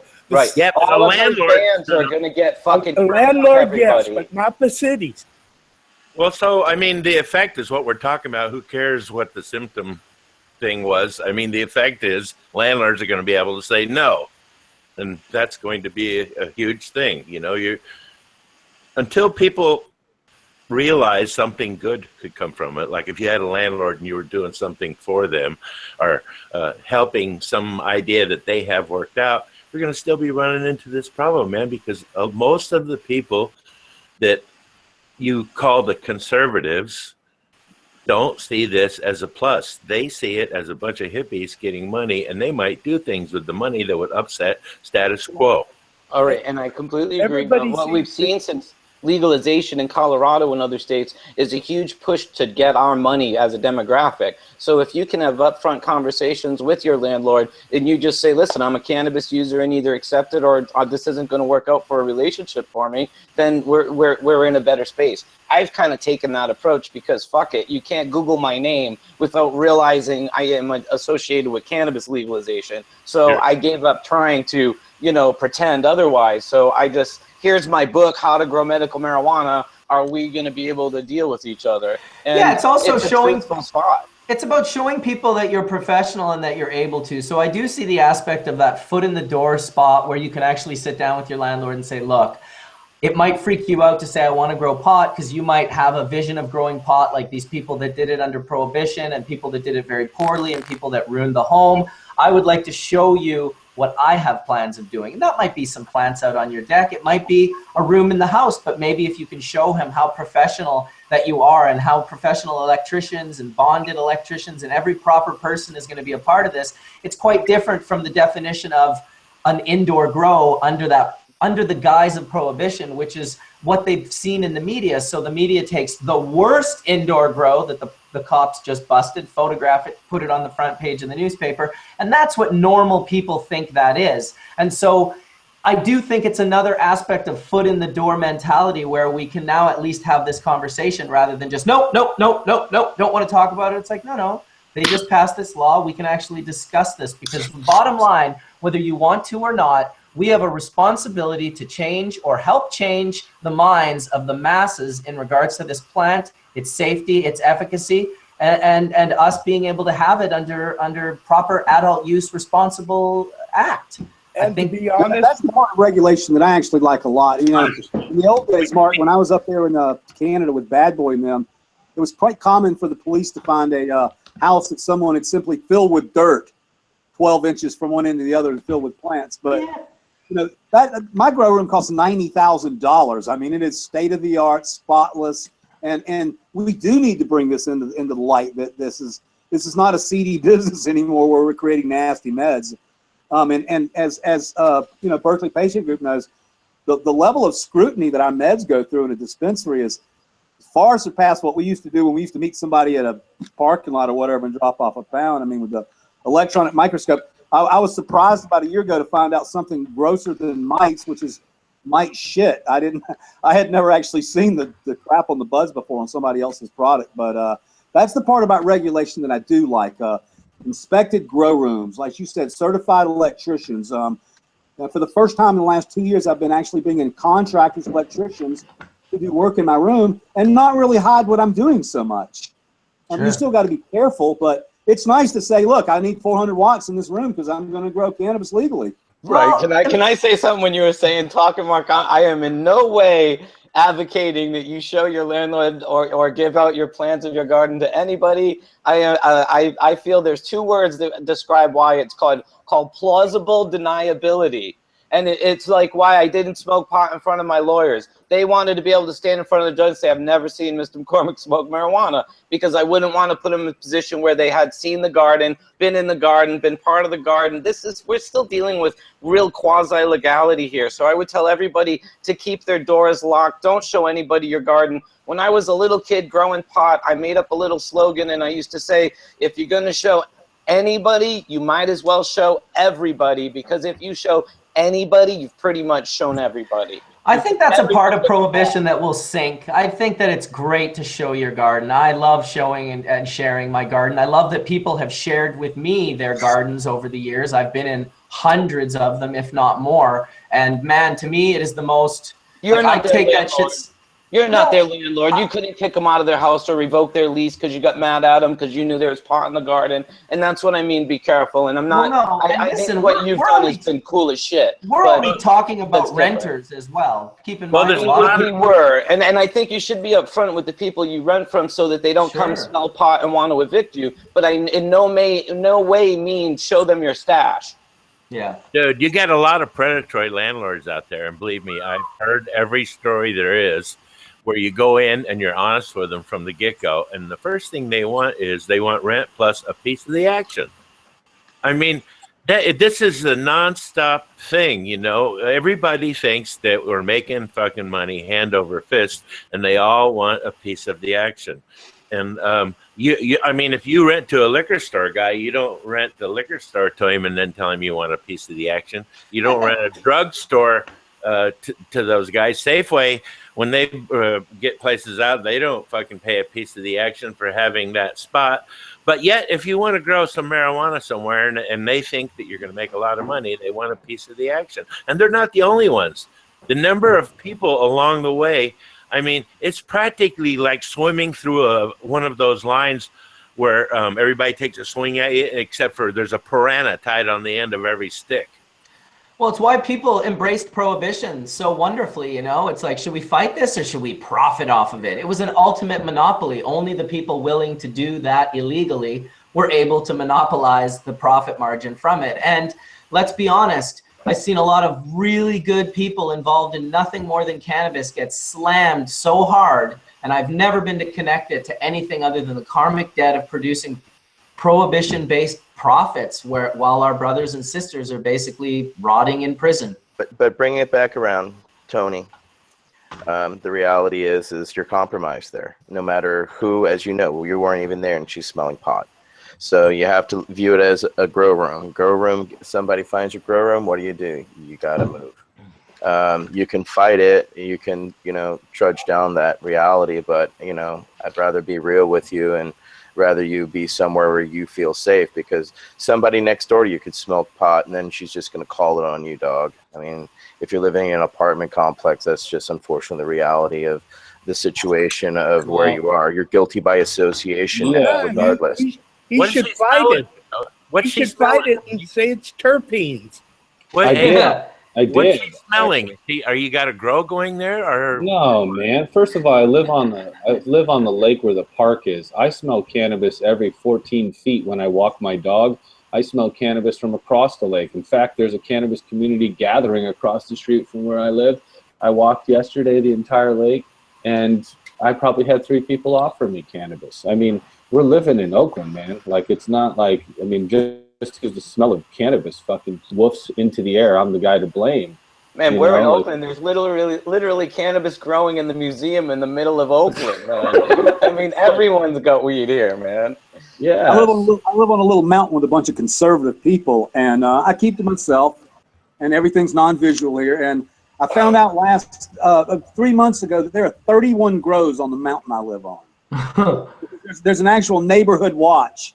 And the neighborhood watch isn't about busting people. The neighborhood watch is about keeping thieves off of everyone's property. Because anytime you have that many grows centralized on one location, you're going to have people cruising around looking for it. So I was just shocked. I mean, it's a very small community that I live in, and I would say 40% of the community here is either cultivating for their own needs, cultivation to make medibles, cultivation to make CBD, and in some cases, cultivation for financial gain. All totally okay in my book. Amen. I believe that we should have a right, just like winemakers, grape growers make, to make cannabis money too. I mean, the only thing is that I think that the whole system is going to totally change when the pot we're growing has to be, twice as much as production costs, which isn't going to be very good margins, and it's going to change the face of cannabis profitability. And I think that, it'll be like tomatoes. You can grow your own tomatoes. There are some great, heirloom strains, but they ain't worth shit. It's because it's under $10 a pound, $4 to $6 a pound for organic tomatoes. If you start looking at the cost of cannabis as just double or triple the cost of production, cannabis is going to be $10, $20 a pound. It's just another ag crop. I've seen look at the photos of the 20-foot plants. The shit, it grows on trees. I mean, in some ways, cannabis was way more fruitful than a tomato plant ever could be. Keep it real. Is the taxes that are going to be the problem, as you well know, because what we're looking at, if current law states, right now I can transport my own cannabis to my local dispensary, and everybody's happy, and my local weed nerds all love to go down there and get the organic weed that I've grown. But from what you understand, the new system, I'm going to pay 25% tax, then I have to hire a distributor. That's MRSA, right? This is the MRSA you're talking about. Exactly. And then okay, so not ALMA. Okay, and we're screwed with this anyway, right? Because the Medical Cannabis Act thing is getting pushed through Sacramento. Exactly. And that doesn't seem like we're going to be able to stop the train. ALMA actually helps it. It's funny because a lot of people like Steve D'Angelo have come out and said that he's actually for ALMA and against MRSA, because MRSA is what's putting up these barriers, creating this distribution point that we don't want to deal with. We want to be able to be like a farm or a winery and sell to whoever we want to sell to. I think that this is going to change. This is equal rights, though, SUbcool. This is when we start looking at other industries, we have to compare ourselves to other legal industries and point to it and say, treat us like that. Treat us like this. We don't want to be treated like the alcohol or tobacco or firearms industry. I'd rather be treated like a farmer's market. No problem taking my veggies down and giving them to people who need them. But right now, we can't do anything like that. But even food, in a way, you know what? If you go eat something, they can track tomatoes. I mean, we do it for human safety, not for inconvenience of farmers. I mean, we just want to make sure products don't have any problems or poisons. And, we don't want to hurt people. In a sense, as a community, we are pretty thoughtful. We just fuck up. No, absolutely. And then this is where I think that, look, pesticides and all the shit they're finding on pot plants, there's no place for it, especially now that the profitability is going down and the grows are getting bigger. The poisons are being applied way quicker, because back in the day, up in Mendocino, when I was up there in the summer of '94, we were growing way smaller crops and getting way more money for it. So we could really take care of those things and not have the problems that these guys are having with powdery mildew, spider mites, and every other damn thing that they could throw chemicals at. Well, what you just said is something I'm seeing that actually does upset me a little bit. So me and people like you that grow have done this for many years. I think we take a lot of pride in organics. And we go to a lot of trouble to use organic pest control, biological pest control. We spend a lot of money on that. But, lately when I'm in the grow shops, I'm noticing, I don't know how to say this politically, but just large, and these are workers. These aren't gurus of cannabis in here buying stuff for their crops. They're in there buying 50-gallon containers of this shit and that shit. And that alarms me, because not only does it go into the septic systems here in California, but I wonder what the average Joe that's going into the dispensary is actually consuming in his body. What crap is he putting in his lungs? Yep. No, it's scary for sure. I've always had the same aspect of the processing and the concentrating the extracts, it's you don't only concentrate and extract the good, often you concentrate and extract the bad. So it's best if you pay extra careful attention to the material that you're using in the first place. And obviously, listen, if we didn't have regulations, people just, can you imagine kitchens not having to follow food safe regulations and just doing whatever they want? Like, that shit would be terrifying. And that stuff we put in our mouth that goes into our stomach. This is something we actually put into our mouth and breathe into our lungs. The lungs are a much more sensitive organ than the stomach. Stomach's pretty tough. It's got some shit to take care of, weird things that we eat. It has the ability to push things back out. But when you bring things into your lungs, my friend, they are there to stay, as I'm sure you know, suffering with the problem that you have. What do you think a cough is, Mark? That's your lungs saying, no, I can't handle this, not in this quantity, not at this temperature, not this much. I mean, look, the lungs and the stomach, you can't point out and say one is more important than the other. No, I never said they are. I just said they're very different. Eliminate either one of them and you're in big fucking trouble. Sure. But you know, the stomach is a great way to get pot in. My RX that I have from my doctor, who shall remain anonymous, wrote me a prescription that says on there, as needed, which means that I can run around with pounds of it with me and I'm okay.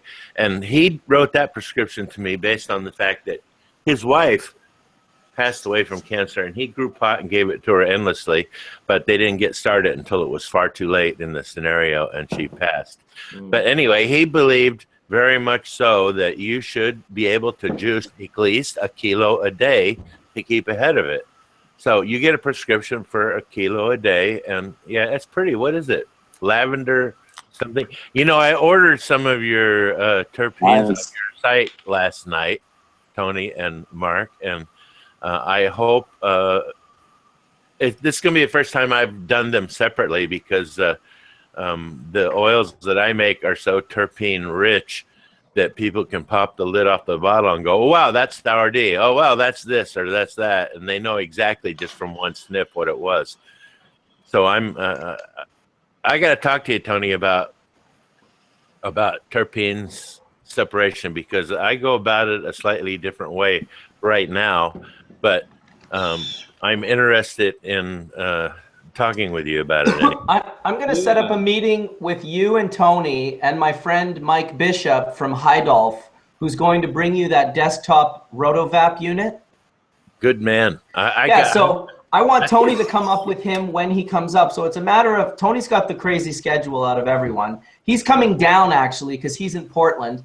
Tony will be coming up. So it's just a matter of maybe us all having a short conversation and we can make that happen. Because I think I would just love to see the Hash Church episode after you guys hang out. Well, dude, I would film it. I would film it or video it for one. For two, I've got a couple of kilos that we can throw in the thing. And John, do you have a method of terpene alone extraction, or is it terpene-rich cannabinoid materials? Well, wow, I hate this shit. You know, I'm still trying to get over coming out, you know, because I mean, when in 1998, when I posted BHO, I was literally scared to death that they were going to hunt me down and fucking do something nasty to me. But they never did. And so I hate talking about it still. I don't know if it's just because of the era I come from where you keep your mouth shut no matter what. But what I do is, fuck, boy, this is just like sticking your finger in your throat and making yourself puke. But what I do is I put it in a vacuum oven at a very low temperature for a very long time, and then I have a solid state cold trap that is in between the vacuum oven and the very high-end vacuum pump, and it collects the terpenes as it makes sure that the material, from treating it that way, it makes it so that it also goes in the pens quite easily, and you don't need to add any dog shit like raspberry flavor or strawberry shit. If I understand correctly, you're actually collecting the terpenes and the BHO or whatever it is, the extract you're making, and then you're combining them afterwards to make a terpene-rich product. No, when I extract it all at one shot. It's all in there. And then after I recover from it, and I've got it down to about 28 inches of vacuum for a day or so, I pull it out and stick it in the vacuum oven, and I turn it on at a certain temperature and let it run for 48 hours. And in the meantime, the cold trap, it picks up the terpenes. And so then I suck them out of that with a small hypodermic, but I haven't tried smoking any of it yet because I ordered stuff from you guys, and that's going to be the first time I try it. But anyway, why are you ordering that? I mean, you just had a... Well, I just wanted to get ahead of the fucking game a little bit, man. You guys are talking about it all the time. I've never just had terpenes to stick in it. There's always been part of it. And so I wanted to try some, and I'm supporting what you guys are doing. I mean, don't bitch too much. I sent you 90 bucks. And I wanted to... What did you order? Which one did you order? I ordered, let's see. Red Congo? Yeah, Red Congo, exactly. Okay. That's what I keep getting in trouble with over here. I can't even put that in my vape pen. That's the one that every time I even have it in my pocket, the ladies like, oh my God, they're puffing away. I said, it's not like I'm smoking blunts or joints. I mean, I literally have a little Omnicon vape pen. I'm like... Obviously, you're obviously a criminal, but hey, when you get up here, you're going to enjoy it because we're in the middle of 40 acres. The river borders the eastern side of the property all along it, and it's nice and quiet, and you hear the sound of the river, and 300-foot tall redwoods and spruce trees surround the house, and the house is built out of redwood. So you'll relax here. Here you can fucking smoke your goddamn brains out, and the squirrels don't even come over and knock on the door.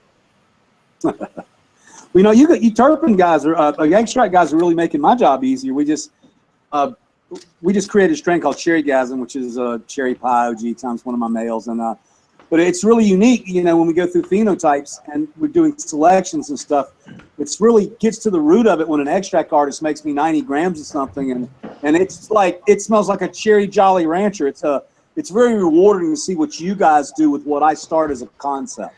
So here's a question for you, Sub. How do we get the Bubbleman brand doing some collaborations with Sub down in Cali? It's not hard at all. We just need to hook up with someone that you have down here and get them some trim. It's that easy.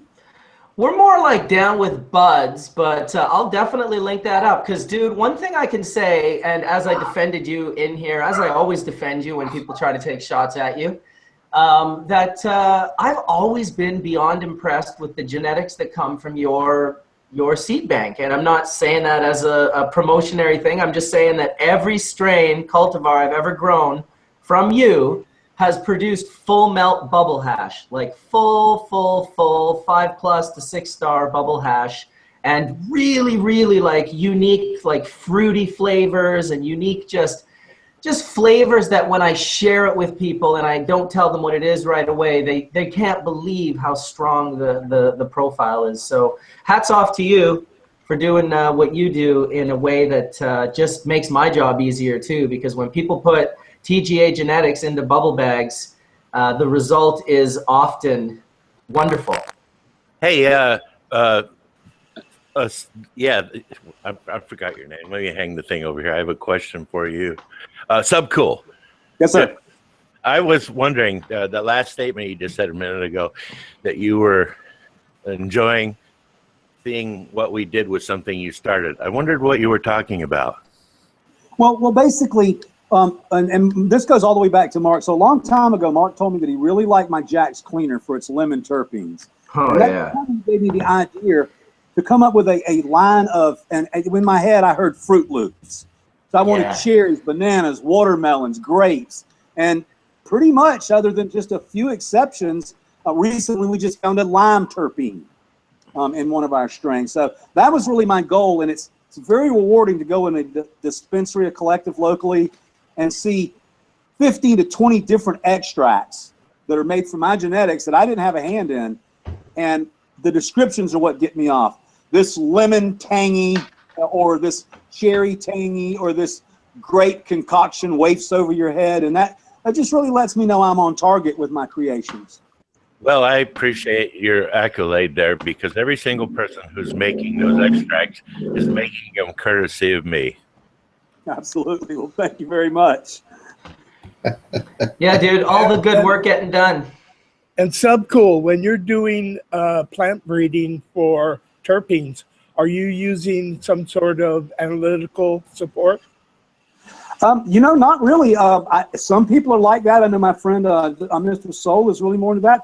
We've been more of an experimental company. I come up with a concept, and I let hundreds and hundreds of people grow the strain out, give me the feedback that, and from that we select our different cultivars. Whether there's many strains we create, we just created cookies.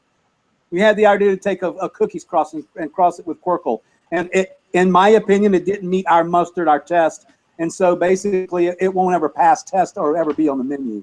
And that may seem like a very raw way to do it, but I can assure you, if 50 of my grower friends tell me that it is the bomb, I can pretty much know that it's going to be that way.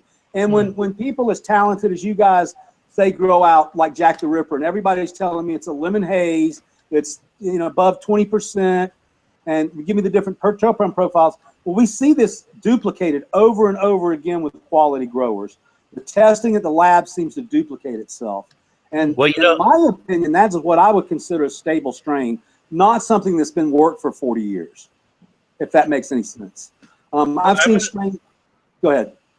No. Go ahead. Finish. I've seen some of the Dutch strains, not beating up the Dutch or seeing that, but I've seen that some of the Dutch strains, when I grew them back in, say, early 90, they were much, much different than if I go buy a pack of, say, AK now. What I'm seeing is a stabilized, watered-down version of the original. I would rather have the raw genetics and pick the phenotype I want. And we're seeing that. So AK is a bad example, because I've known Simon for 22 years, and Serious Seeds, I worked for him back in the mid-90s, and he actually built his whole business on only three seed lines: Cali Mist, Chronic, and AK-47, and they were all F1s. And these were plants that he actually put a lot of time into breeding before he actually, and he held a distinct mother, a distinct father, and he was the only one that could make those seeds. So there wasn't, really they were very consistent. Cali Mist, AK, and Chronic, and he's only added a couple lines onto that over the 2 decades I've known him. Cali Mist has changed. He's changed the clones he uses. That's what I'm saying. That's all I'm saying. I know he's right. I know that Simon went to school for breeding, and because obviously he's Dutch, and he thought he would have a career in greenhouses because it's Dutch. But he turned to cannabis, and he absolutely has. I mean, he's definitely not a stuck in the mud kind of guy. He evolves, but I think in his opinion, and knowing Simon, he's only done it to make his product better, because he has a desirable breeding. Yeah, maybe that was the case, but I could say, quite honestly, knowing the seed companies as long as I have, the majority of them have lost females that they used to make their FOA hybrid seeds. And that is absolutely the rumor that goes on the rumor that goes on in the chat boards with breeders, because don't think us breeders don't talk among ourselves. Back in the old days, we used to chat in secret rooms, so we kind of know what's going on. And I've always felt that mothers were simply lost. The easiest thing to do, and I'm not downing anybody, but this is what I think goes on a lot. When someone loses a strain, they simply grab a pack of their seeds and they crack 100 seeds and they find a new mother, and then that's how they can keep that strain, because no one's going to lose a strain that has popularity around the globe. So I'm not making any accusations, but I think that goes on in the industry more than people know. I would say, unfortunately, trying to keep anything alive for 25 years is difficult. It's not simple, especially when it was illegal. I was mentioning earlier, it's a kind of to me, it's the heartfelt story. Jack's Cleaner is a clone that I've had for over 20 years, but you guys know I've been in jail 3 times, so you don't get to keep a clone alive there. So luckily, each time I was able to get out and reestablish, good friends of mine would return my genetics to me. And on a sad note, 2 of those people are now dead. So that's how long this drug war has gone on, and we fought to hold these genetics. So think about how incredible it is to have a female plant alive that's just passed from grow room to grow room. You know, it might come back with mites and mildew, and you got to quarantine it and get it clean and everything. To me, that's always been kind of magical and a part of the industry that I don't think anybody else to deal with. Nobody else has to hide something with another grower and say Iowa or some shit and then drive to go get it back when they get out of jail. I always thought that was very unusual in our industry. Fuck. It's totally true. You know, when I started at Positronics in Amsterdam, that was something that Bernard Bruning always made a point to drive home, which was share your genetics, because if the cops come, you have no place to go get them but your friends. So, you know, and this was, I always thought was a fantastic philosophy. And in that open source genetics, kind of the way it became public domain by us swapping them around and sharing them, I think it's protected them in a really nice way.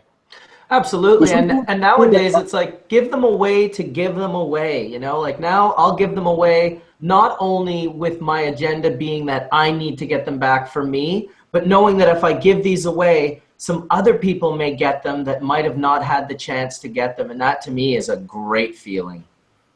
So one of my, on that note, Mark, you know, Brothers Grimm just kind of came back. Soul just popped out of the woodwork after 15 I saw, he contacted me. That was amazing. He's working with Kim Dog and Duke Dime, and those guys are great. But how cool a relationship. So TGA and Brothers Grimm, we don't collaborate yet or anything, which we may, but they hold some of my genetics, and I hold some of their genetics. So recently, I work with Snow Dog, the old Snow Dog clone, and mine had some problems, and I contacted Duke, and hell, he drove it up and gave me another clone. And that kind of camaraderie in the industry is what will take us to the next level, instead of the backstabbing that has gone on in the past.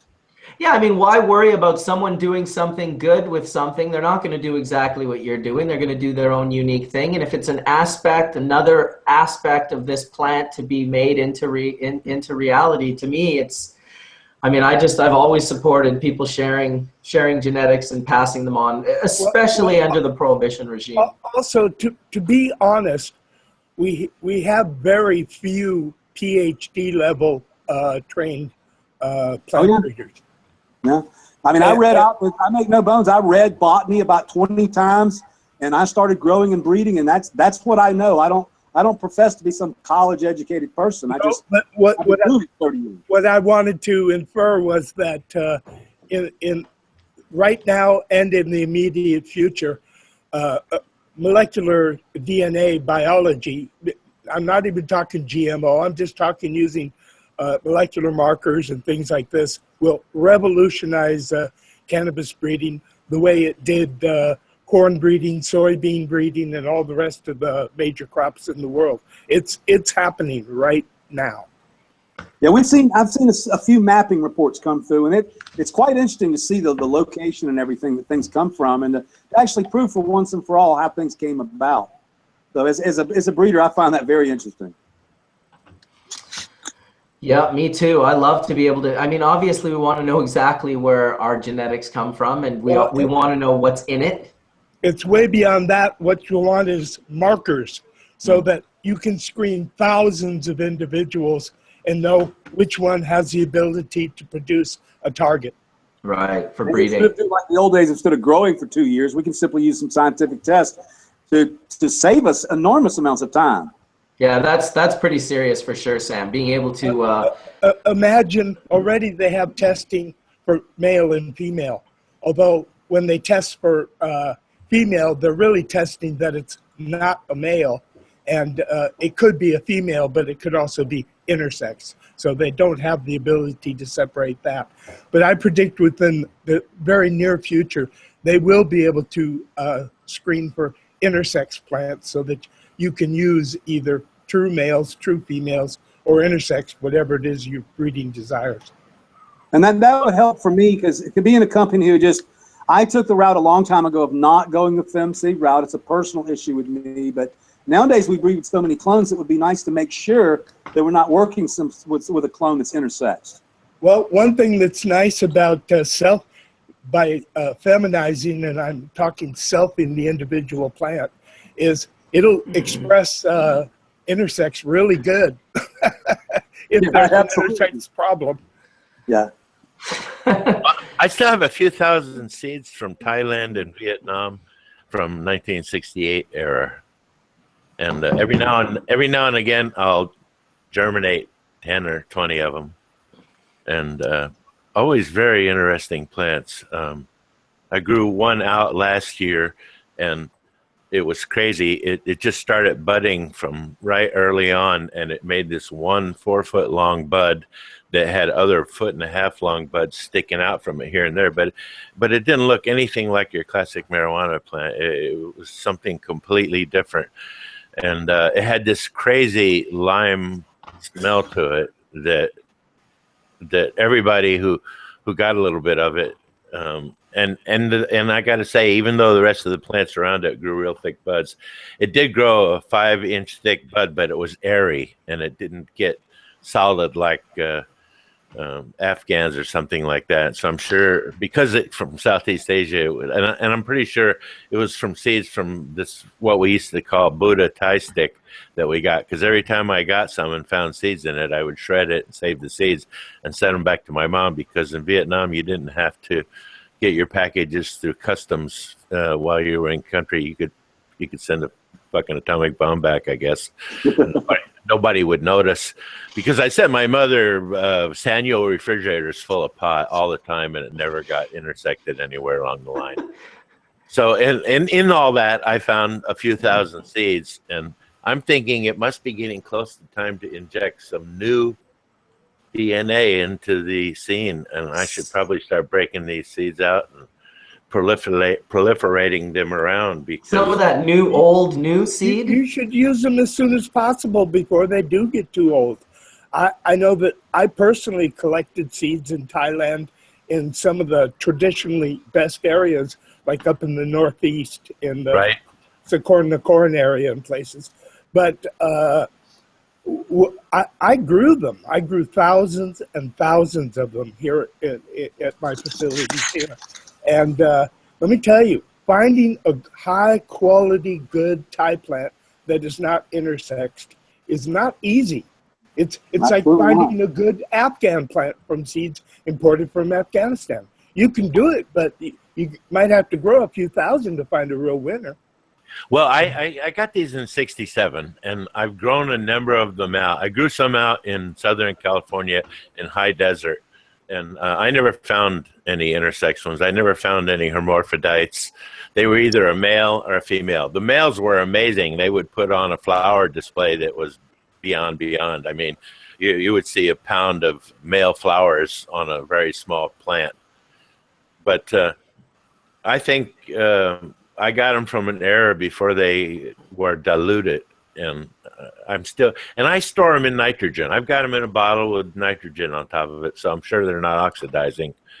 And I keep them in a cold spot. It's not as good as the place in the Antarctic where the Swedes keep their seeds, but still, like I said, I'm getting a very good germination rate when I pull them out and do them. It's just that I'm getting old. Fuck, I'm 70, and it's getting tougher and tougher for me to grow.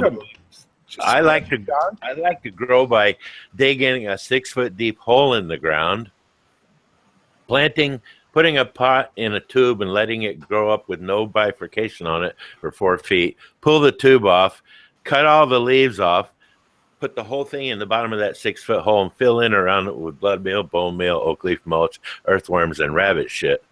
And that is a very intensive way to do it, but it's always rewarded me with the best tasting. Way back when, in the 80s, they had High Times held a marijuana contest, and you would have to enter into it your top bud plus a quarter pound. And they brought the people who entered. You went and stood somewhere on a sidewalk, and a limousine stopped and picked you up and blindfolded you, and you went to this huge party. Well, a friend of ours we were doing this with, who shall remain unnamed, took our thing there, and our thing was blueberry. And blueberry, at the time, the top bud was a quarter pound dried. And so we didn't have to add anything to it. And we took 1/8 in that with that bud. And that came out of those plants from Thailand and Vietnam. Did you So know? Did you know DJ Short, Indra, back then? Who? Dan is his name. He's pretty. He talks about an old tie that he used to come up with the blueberry. He's one of the like guys who claims that to have bred the blueberry strain. Pretty cool guy. I don't know if it's bred because I got it right out of the seeds. You know, we had that the plant only grew 8 feet tall, but it grew 16 feet circumference. It was a huge plant, and all of the buds were like footballs. And the top bud, like I said, weighed a quarter pound dry, but that was right out of the bag of seeds. That was nobody was breeding anything with that. I've never seen this. Well, I can't say never. I've seen some pretty big buds that had some pretty quality resin production on it. But some of the biggest buds I ever saw, the big like 2-liter Pepsi bottle buds or whatever, they just didn't have the resin production on them that the same like smaller, more exotic cultivars that I liked had. Well, we were also growing it at high desert in Southern California, and we had high desert sun on it, you know, all the time. And plus the spot we chose was a 250-year-old wagon trail where horses had been running up and down for years. And so whenever the growing season was over, we wanted to remove the plants because they used to fly over all the time, Astria, the San Diego Sheriff's Department, because that particular valley, a lot of people grew in there, and there's what they called scrub oak, which you could cut a 30-foot circle out and then tie the tops of the trees together and provide a screen so that they wouldn't see it down below. But anyway, always having to hide. You said something earlier, Mark, that I've always believed this. So when we're doing phenotype selection, the largest plant and the largest producing colas are definitely not the ones that are producing the most terpenes and the most resin. Some of my favorite personal plants were not, I don't want to call them the runt of the litter, but it really goes back to that whole hemp dominant thing. It seems to me the most vigorous sometimes can maybe contain a few too many hemp traits, and the ones that aren't as dominant maybe produce more drug trait, more resin, more THC, more CBD. I love you saying that, because everything I've ever loved to smoke was really not that great of a producer, was always finicky. OG Kush, the hazes, you know, they've never been the commercial, you know, big bud varieties that will make you money. And I think that is where, as we move forward, and you and I know the work that goes into long equatorial varieties and having to keep something, you know, going 12 weeks instead of 8 weeks, and having to maintain that whole time an extra 50% longer, and people don't pay for that. And I think that what's going to happen, though, in a sense, is you will be able to demand more for cannabis that makes or takes more time to grow, because I think that it's going to get away from bag appeal and into the final effect. Because when people start using cannabis for what it is, I think the hazes and those long equatorial varieties are going to make a huge comeback, because so many people will find them like I did in the early 90s and just be blown away that there wasn't couch lock and it was inspirational and exciting, like drinking coffee instead of taking a sedative. Well, the best one I ever smoked was a tiny 1-foot-tall plant that was rife with seeds. I mean, it was consommea. It was totally filled out. There was a 1/4 ounce of pot and 1.5 ounces of seeds on that bud when I pulled it off and smoked it. And I never smoked any better pot in my life. And when you hearken to what THC and so forth really is it's bird repellent. And it just it keeps the birds from eating the seeds before they're mature. When they're mature and the plant falls down, the seeds fall out. Then birds grab them. It's too hard for them to crack it. They shit it out somewhere in a pile of bird shit, which starts the plant over again, and that's how the marijuana plant proliferates itself. And so that seeded pot that I had that day was so potent. Believe me, I sat on my ass and looked at clouds for 2 hours because I was just think, John, if you could have got the exact same plant, a Simsimia clone, you'd still be sitting there. That's what I was thinking immediately. I'd still have 1 ounce of those seeds from that plant because I've never found, you know, I've always been doing this other thing, making separations and so forth. And so I've never really, a few years ago, I got into a grow with a friend of mine and we grew these humongous fucking plants, 30 foot tall in his greenhouse.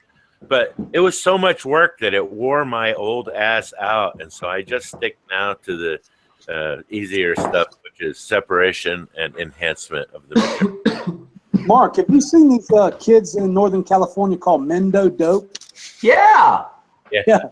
They're growing some stuff. I mean, they are amazing. Not only do they grow, but they rap. They built this giant recording studio out of a cannabis plant. Yeah. They're growing, and this is what I'm getting. They're growing 16 to 18 foot plants in 1,000-gallon smart pots. But the work, each one of these plants requires about 4 hours worth of work every day.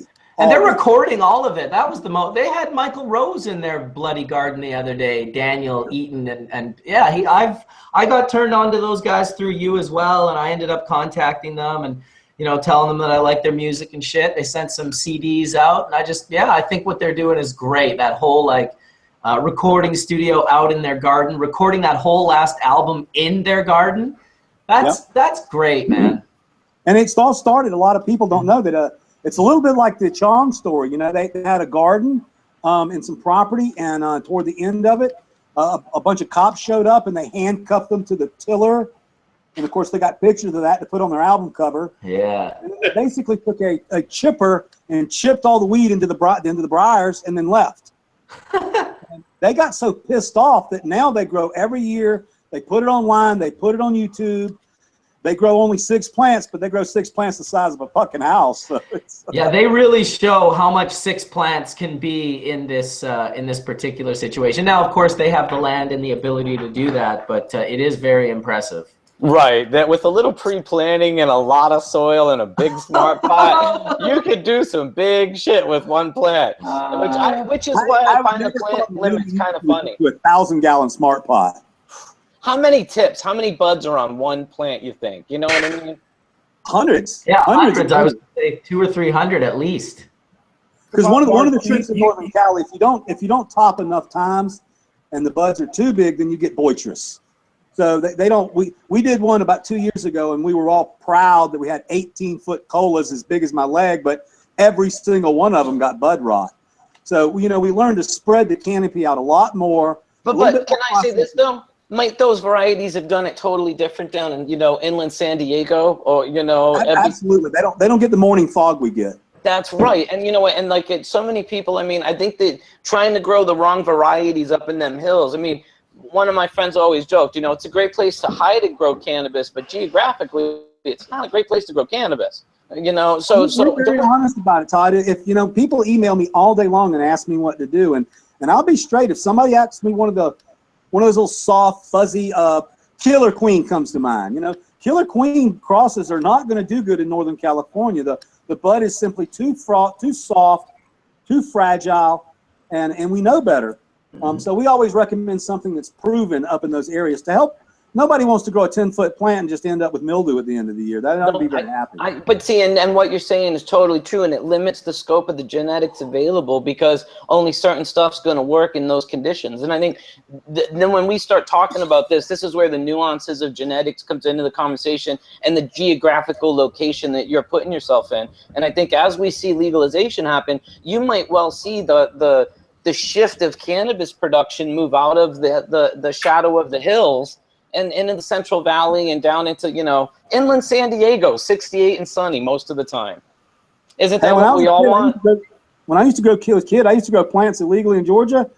Trust me, Georgia's a great place to grow pot. It rains a little bit every day. Sun shines all the time. It's got a long growing season. You don't get fog, but there's another problem. That's the criminality of it. So I've always, and back in Florida in the days, we grew plants in Florida, but we always had to grow them up against the woods or in the canopy. It was never, hey, let's grow a plant in our backyard and let full sun hit it. So I can't imagine how big cannabis would get down in those states. Wow, that's a great point. And given those incredibly optimal conditions and tree grow time, it would be amazing. In places such as inland San Diego, it's like an optimal grow room by nature. Because historically we've not in the past 10 years, but historically we've been relegated to the dregs of. I learned how to grow pot in Winnipeg.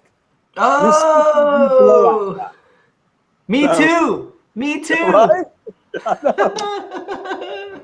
Mark, you'll laugh your ass off. I'll never forget when I went to the hardware store one day and bought like a big 12-inch bit and drilled a hole in the wall, and I was stoned, and I couldn't figure out why it wasn't coming through the wall, and I found out homes in Canada have 16-inch thick walls. It's just a whole new game building a grow room in Winnipeg, trust me. Absolutely. Well, I was lucky, you know, I had Ron Hickey to sort of take me by the hand and walk me through the industry very early on. And I will always give props to Ron for that, who also served quite a bit of time in Winnipeg, in Manitoba, for just growing cannabis, 11 years total. So, Mark, have you ever heard the little story about my little trip to Manitoba? Maybe, tell it. Well, it's kind of funny. So I was teaching some guy how to grow, and of course I'm in Canada because I had warrants from America for cultivation. Right. Yeah. And so I was teaching this kid how to grow. And of course I was hanging out with Bad Boy. Remember those kids? And yeah. I still hang out with him. I still hang out with him. I know, they're great guys. So anyway, the moral of the short of the story was we were dumping really high quality cannabis onto a Beasters market. Oh, yeah. So as soon as the local popo found it, yeah, they went straight to the source and found us.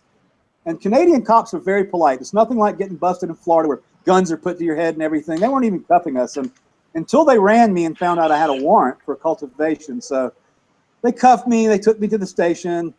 They put me in the Manitoba. It's a minimum max prison. It's got all these little housing units. Yeah. So I was. Was that in Headingley? In Headingley, yeah. Yeah. The farm. And so I was in this little barracks, and I found out you could sweep and make $1 a day. And then cons were talking, and they're like, hey, you can go to work in the kitchen. You can make $4 a day, and you get all the food you want.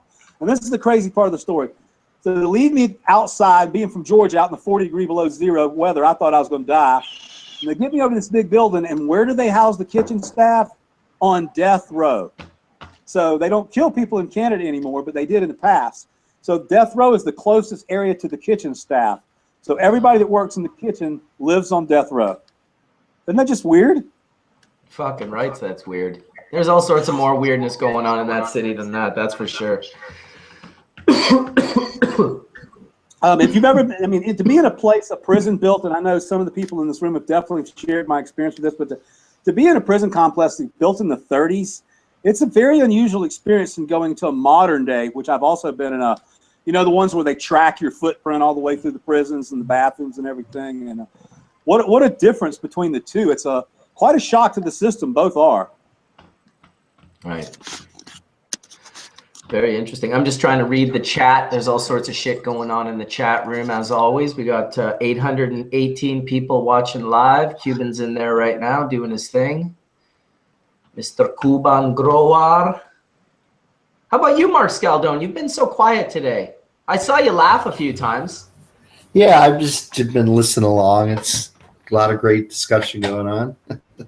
It's not too bad, you know, it's not too bad. I definitely, I'm looking forward in the very near future, as you guys are talking a lot about growing today. Fletcher asked me a while ago from Archive if we could do like a grow hash church where we invite, you know, maybe a soil person and a enzyme specialist and a couple of breeders and some, just like get a nice panel organized for a nice grow sort of seminar at Hash Church, and definitely want to get that done. Mark, I think it's a great idea because it might save me about 700 fungus gnat questions a week. Maybe we could just address everything at one time. Yeah, exactly. I mean, we could even start it that way where everyone's just like, just answer. Yeah, Chimera as well. Chimera, I've invited. I'm not sure where he's at, but hopefully he sees it and comes in the near future or next week. It's always good to have Chimera in the house. It's funny how we all used to hang out in like a small little chat room like so many years ago. Yeah. Well, it all goes way back. A lot of people, Mark, do you remember the 77? Do you remember that? The 77. So that's the shebang, Eric 77 of California Orange, Pie, Scoosh. Back in the days, there weren't really chat rooms. There weren't really webs. Right. What you do is you go to this web page and you click on like the third here, and it would take you to a chat room. And what you did was you typed and then you refreshed. And some of the gnarliest growers in the world that I know actually connected back in those days, because we couldn't tell anyone. You couldn't talk in the grow shops. You couldn't tell your friends. Oh, I know. It was insane. text with another grower and say, well, what the fuck are you using? Well, I'm using this, and what kind of results? And a lot of that ancient history is how current grows got set up, because we would trade the information on, we would help people set up grows, and in turn they would teach people how to set up grows. I have a kid 22 years old now that he's a weed nerd, and he learned from me, and his job now is building grows in California for a living. Nice. And he's better than me at it, just so you know. That's awesome. Well, we were lucky once again in Winnipeg to have Ron Hickey, because, you know, for me, it was learning how to grow, learning how to build rooms, electrical, hydro, dirt, everything. He just was all over. And he was telling everyone how to do it. And when you walked into his hydro store back in the 80s and the 90s, when it was completely illegal, and you'd be like, oh, hey, I'm growing some tomatoes. He'd like, at the top of his lungs, he would be like, tomatoes? Let's go talk in the basement, because I know we're sure not talking about tomatoes. And, you know, it was always the same. He was always so open and upfront about it, and he refused to hide. He refused to be, like, secretive. It was just like, sure, he could keep a secret in the sense that he wasn't blasting everyone's grow address to everyone else. But he was going to all of those grows and kind of helping them build it, helping them get cuts, helping them grow, helping them harvest, helping them cure, like literally helping them from start to finish, whatever it is he could do. And it certainly went above and beyond any single person that owned a hydroponic store that I ever met previously, that's for sure. So I got to always give shout out to Ron.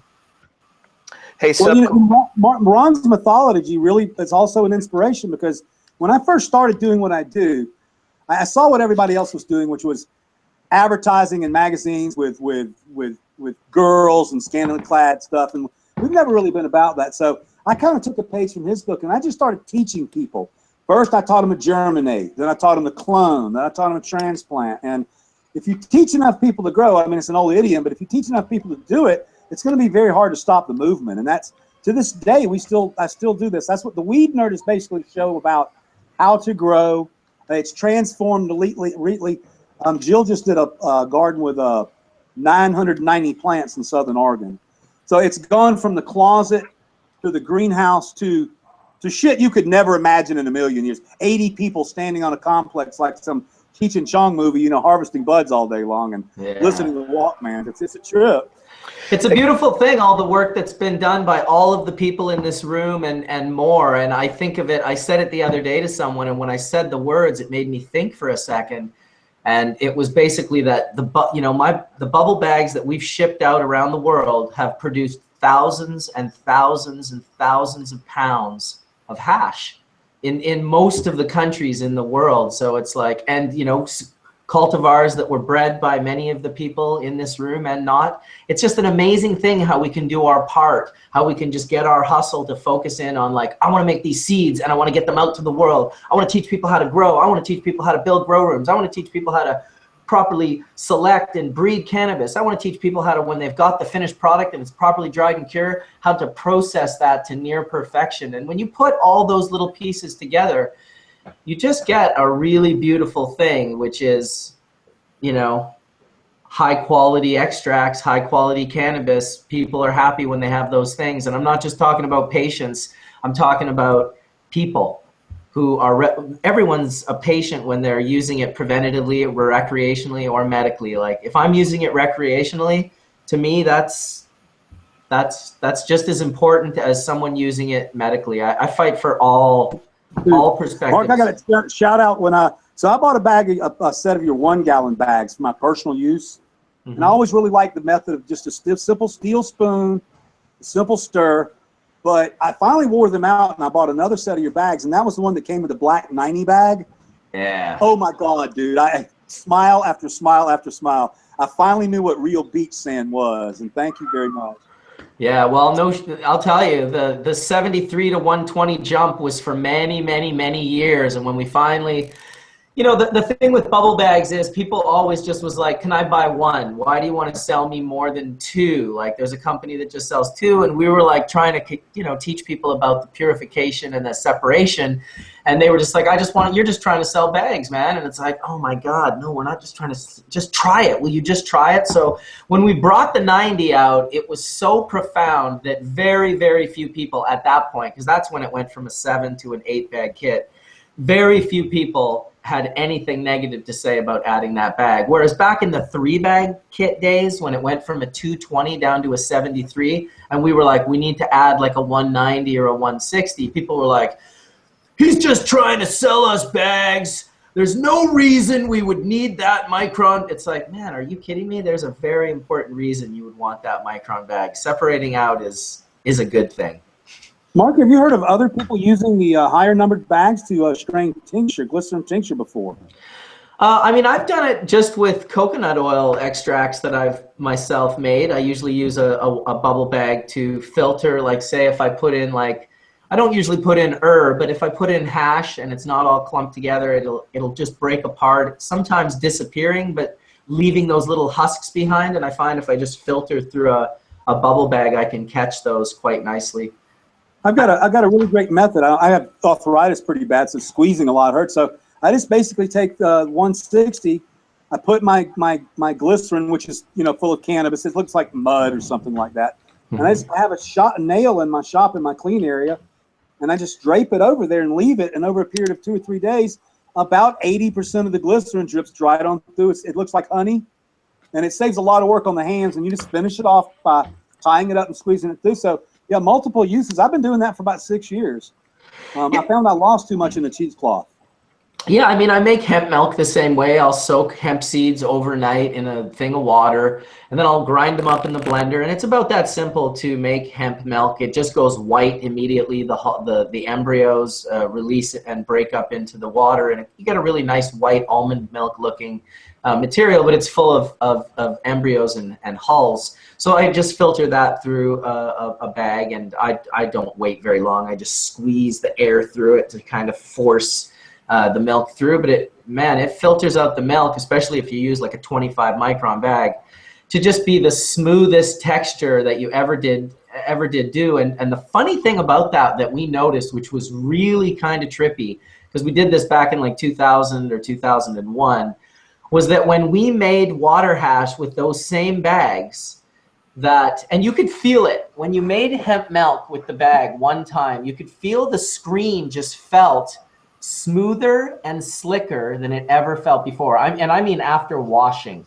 And when we made water hash with those bags after we made the milk, we got a higher return than we had ever gotten from this particular cultivar. Now, I didn't go on about trying to make a post and call it a tech and try to think that was a thing, but I'll say to anyone listening, try it just for your own personal use, because it was strange how much it changed the feel of the screen. It just made it feel like it had been sprayed with a molecular, something that just made it smooth and slick, like in Christmas Vacation when he sprays the bottom of his little slide thing and goes like 100 miles an hour down the snow. Classic scene, by the way. I'm surprised that anybody would be resistant of being able to get the opportunity to have different screens, because before we had bubble bags, I was buying the W.S. Tyler screens from Hogan Togler, and I was buying all the sizes between 60 and 150.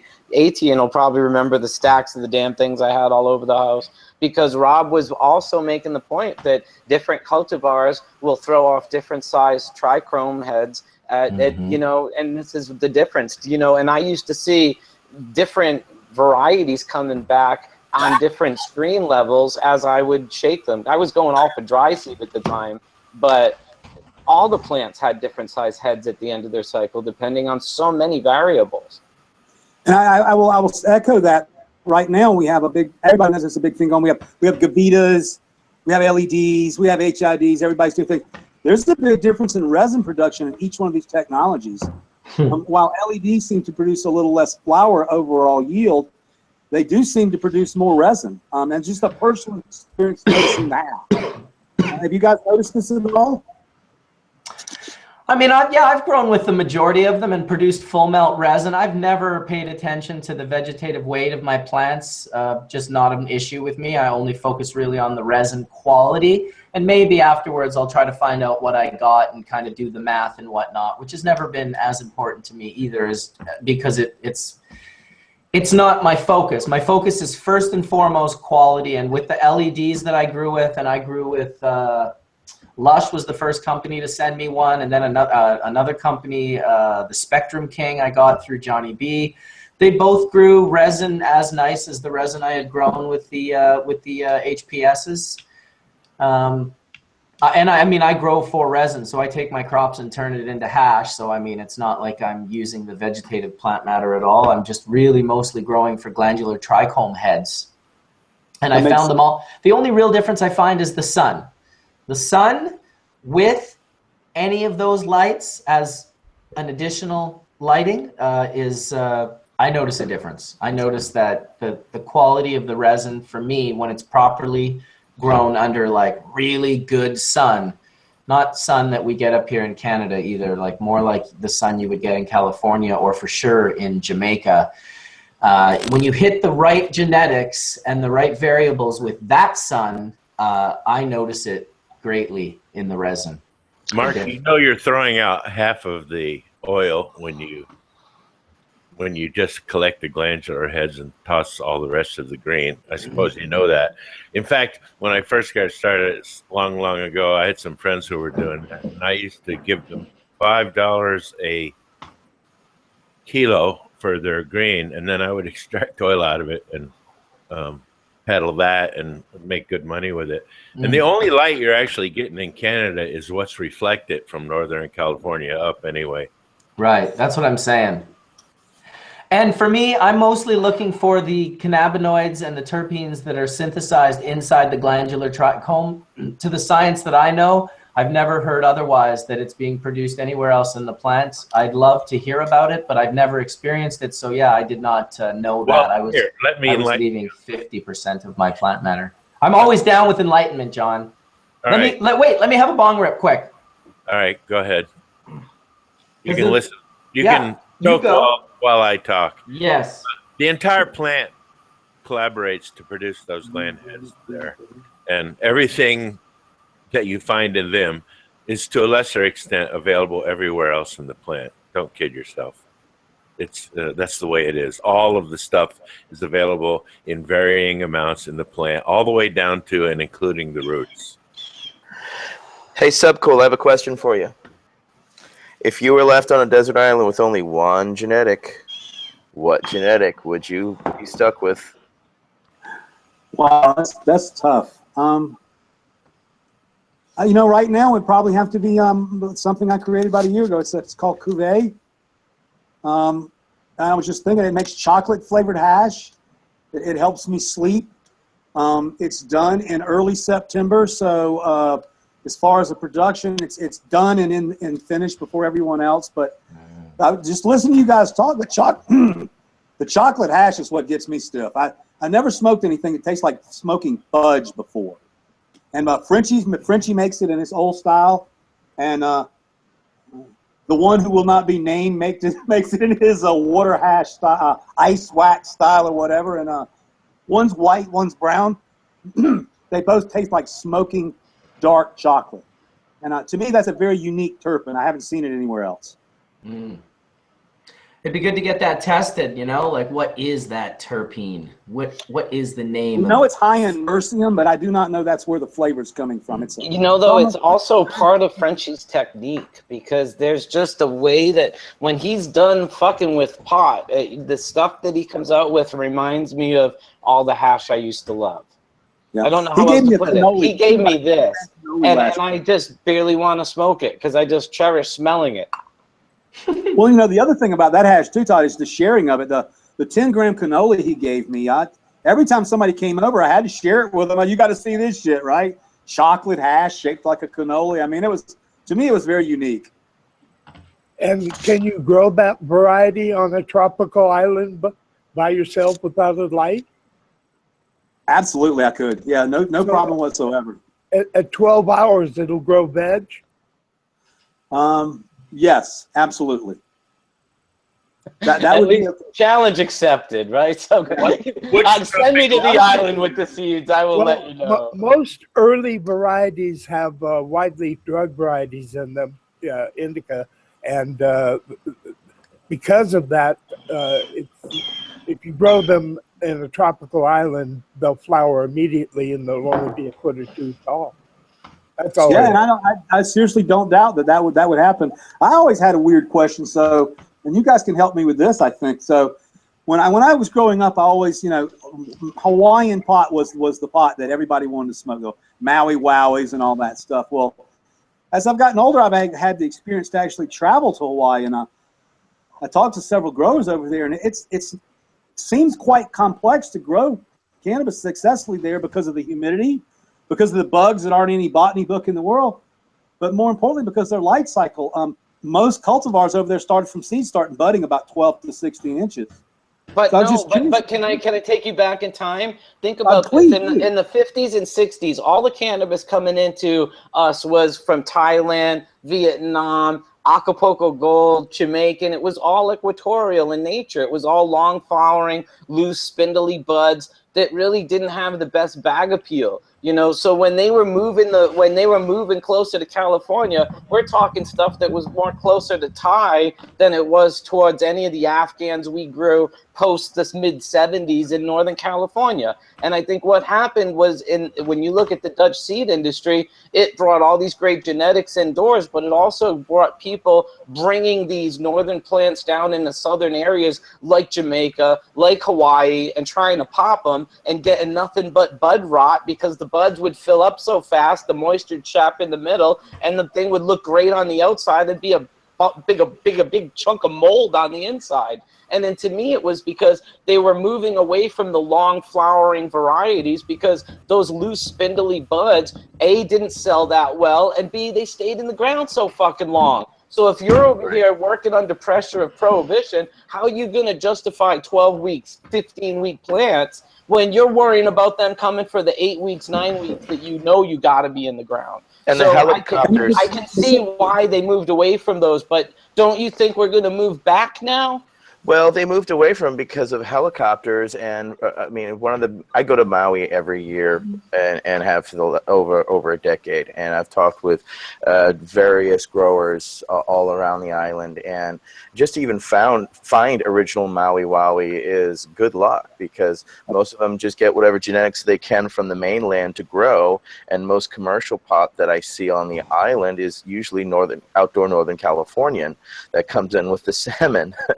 So it's the reality is prohibition has really forced a lot of these equatorials underground, because they can't have these large outdoor plants that they used to have, because they literally get paid millions of dollars, the police force does, to fly these helicopters around and eradicate. And over the generations, it's caused, sadly, the disappearance of the famed Maui Wowie and a lot of the equatorials that you could grow outdoors for long periods of time, but you're forced into these, guerrilla grow situations, and they've just disappeared. People that I know only have 1 or 2 plant indoor grows tops, and that's just how it is. It's kept locally, kept very small, and if you're found out, the cops come in, just kick in your door, take everything, and leave you high and dry. Etienne, most of the so-called Maui Wowie came into Hawaii on sailboats from Northern California.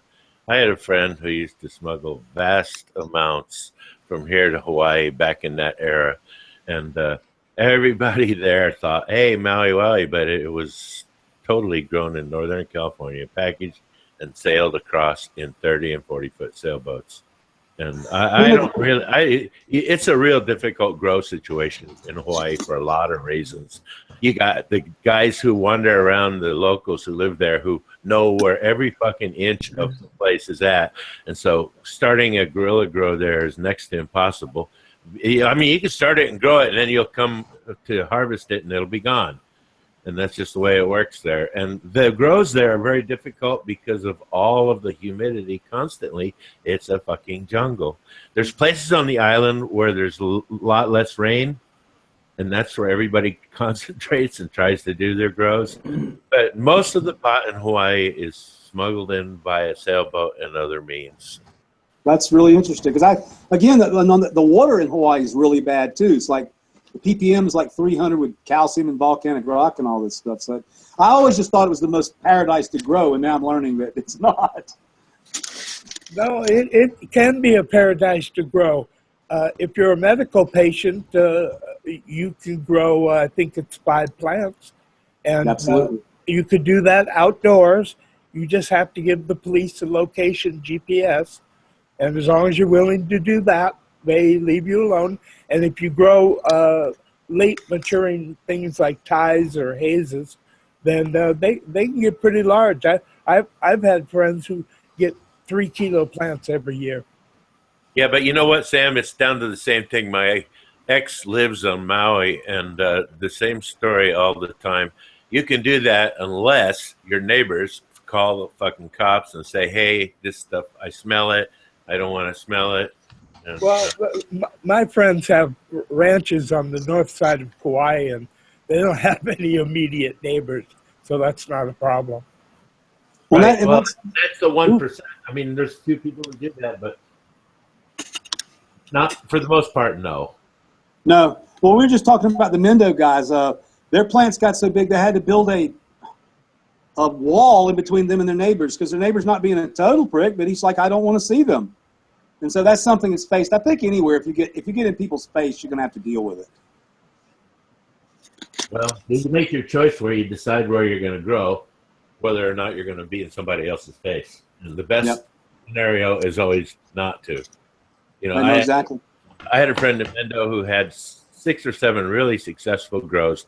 He bought a new piece of property, and he went there and he put a fence up. And the guy next door said to him the day he was putting the fence up, hey, you should put your fence 1.5 foot or whatever it is back to leave room for future changes and stuff. And my friend at the time was a little arrogant, and he told the guy, hey, I paid for the property, fuck you. As soon as he got the grow going, all kinds of police showed up because the guy was like, you don't want to listen to me? Here, tell the sheriff about it. And they got busted. And then for the next 3 years, they couldn't grow because they were being watched constantly, and until the case was dropped. When the case was dropped, of course, they, back at it. But that's why you treat your neighbors properly. We had a grow in North Vancouver back in the 90s on a river, on the, what was it, Seymour River? Anyway, Mount Seymour Parkway. It was off of the Mount Seymour Parkway on the river, and we treated our neighbor like gold. We had about 18 lights in the house, 2 young dudes that didn't really live there except the one guy. And we treated our neighbor very well. We'd help her carry her groceries, do whatever we could when we saw her for her. And it was her who, in fact, came over to our house one day and said, hey, I just wanted to let you know I saw some guy. He was hiding in the tree on my property and photographing your house. And I told him to get out of there, and he claimed he was from the police. And I said, I don't give a shit where you're from. You're not allowed to be in my tree. So she saved us getting busted because we were nice to her. She came over and told us there was a cop in her tree photographing us with a high, quality camera.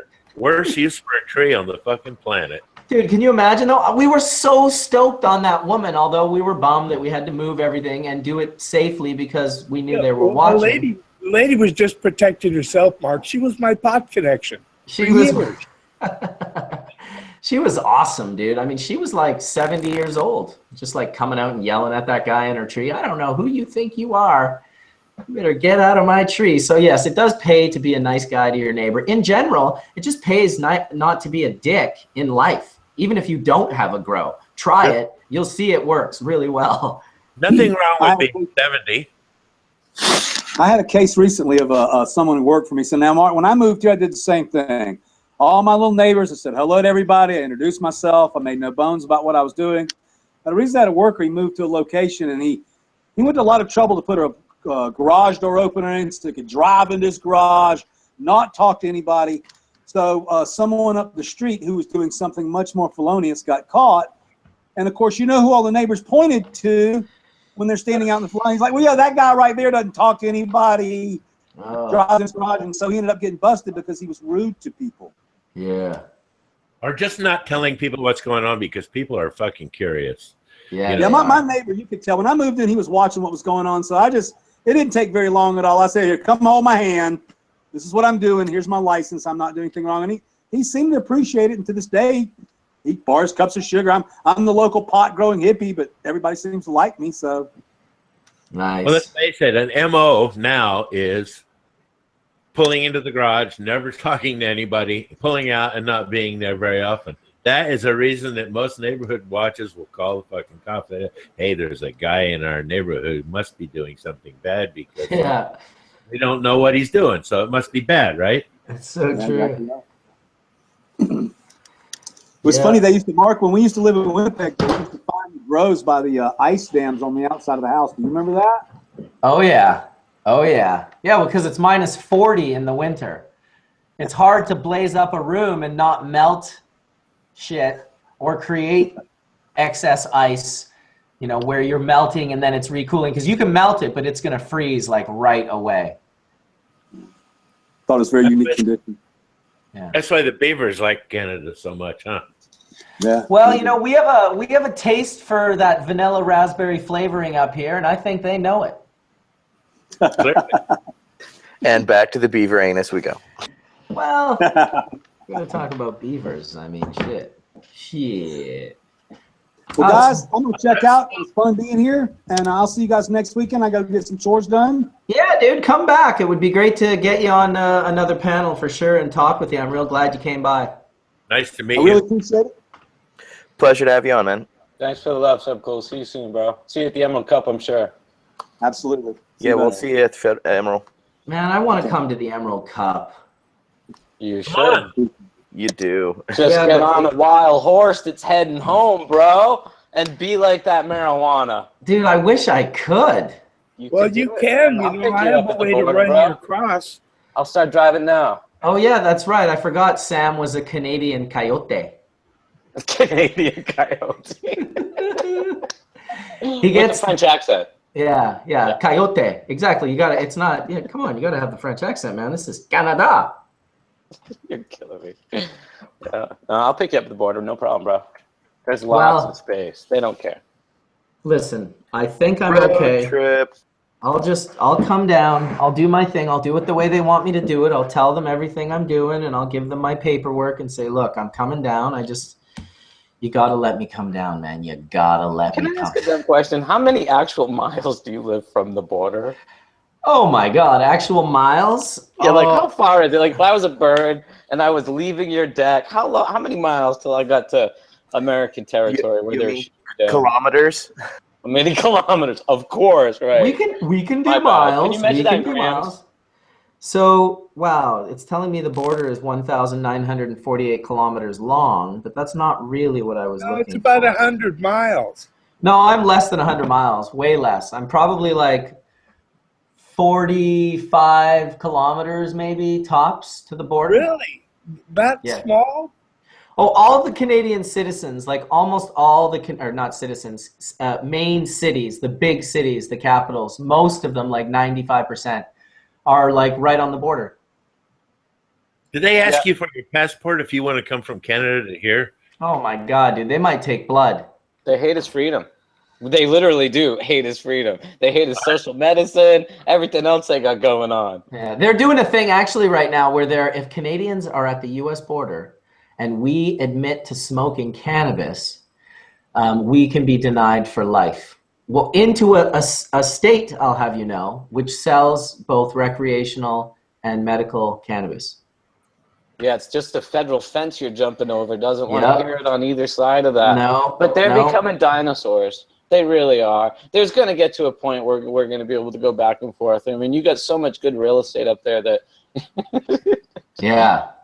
Come get it, man. Come get it. Just joking, man. What is it, like 70% of Canada lives within 100 miles of the American border? Oh, I would say at least that. Yeah, that's crazy. Yeah. So what's with the fascination with America, bro? You got all that beautiful country. Why the hell are you so close? Well, to be honest, there was no America when we originally came. You know, they were just they were still all over in Europe, and I'm just joking. Hey man, I don't know. I don't know what the fucking deal is with Canada and the US. It's just a weird trip. We just decided to like create a continent but make it a couple of countries. We're just like, no, you can be you guys, we're going to be us. I think that probably America just created Canada to like protect the water and like space that they would definitely need later on in life. They're like, we're just going to keep like 30 million people up here. We'll make them real polite. They won't have to lock their doors. They're not going to. Come on, Canada was originally a bunch of colonies of the British. For sure. We still are. Look on our money, John, and see who's on our money. They wanted to draw a line between the shit that the British were doing and the shit that they wanted to do here long ago. Well, we still have the Queen on all our money. Last time I checked. And look, the royal family's visiting right now with the two pipsqueaks. I'm supposed to be linking up with them later for a Mad Dab session, actually, I was Sam. thinking probably high tea, right? Well, I wanted to show them the terpene tea that we've been working on. I want to try some of that royal oil. Ah, the royal oil. Yeah, it's crazy. It reminds me of the 80s because we haven't really had any like exciting like royal shit. Like in the 80s, everyone loved Princess Diana. Like especially like little girls were like obsessed with Princess Diana. It was like a real thing. And I saw just a brief clip of them getting off the plane in Victoria. Victoria, yes, that is a place here on Vancouver Island. Victoria, that's where they started their visit. And yeah, it looked very much like the 80s to me, like the whole, like everything, the way they were promoting it and all the people standing around protecting it. I mean, it definitely seems like a pretty weird thing to like be still in this day and age and have like a royal family that like possesses such wealth while clearly, you know, manipulating world agendas. Well, I'm actually in favor of the royal family. I just want to be one so I don't have to pay taxes. I was going to say, aren't you currently paying taxes in Holland to pay for that giant fucking building that the Queen owns in Dam Square? Yeah, it was Queen Beatrix. Right, it's now the king. Yeah, but for how many years was it the Queen? The end effect of it is, yes, I think 90% of my taxes are used to, you know, pay for their jet ski bills and stuff. Jesus. Oh my God. It's definitely bizarre. No comments. We're not going to get into the Royals. The Royals is an even weirder conversation than politics, and I think we spent at least an hour and a half on politics today already. If I start talking about Royals, I'm going to have to take a crap because these people are not different from anybody else. They just set themselves up and made these titles up and conquer certain area. I mean, these. Come on, John. You want to be just like them. I want to be royal, so I don't have to pay tax. Inbred with gold? Yeah, inbred. That's the thing. You can't really make up the inbreeding part. That's where they are a little bit different from us. Well, that's because they're all fucking each other in the castle way back when. So you end up with these pointy-faced, horse-headed. Well, not even way back when. That's like a pretty, like, the royal bloodline. And if you look back at how they view such things and the importance of the children born of a concubine versus born of a half-sister, which is pretty twisted if you ask me, they take that shit pretty serious. I'm pretty sure they bring these new people in just to make them... Are you saying their family tree is a stump? No, not compared to the Egyptians. The Egyptians standardly married sisters. Right. Yeah. Well, where do you think they got it from? Well, the royal family... And look how around they are. The royal family also has a lot of janitor and kitchen cleaning blood in it, too, because I'm sure the people that worked in the castle were pounding as much royal pud as they could probably get their hands on. And the people in the castle that were putting the out, of course, had nobody else to do it because you can't run around. You can't, like, go downtown. You know, Queen Isabella's going to take downtown and tour the seedy side of town for a little while. No, they go down in the kitchen and get the dishwashers and the cooks and the butlers, and that's probably where a lot of the royal family bloodline came from. Come on, it's like in West Virginia. If you can't keep it in your pants, keep it in the family. I like the royal pud. I think I just made a new hashtag and told everyone you heard it here first on Hash Church. The royal pud. Well, fuck. Probably the truth, though. Sad though it may be. That's why it's funny, John.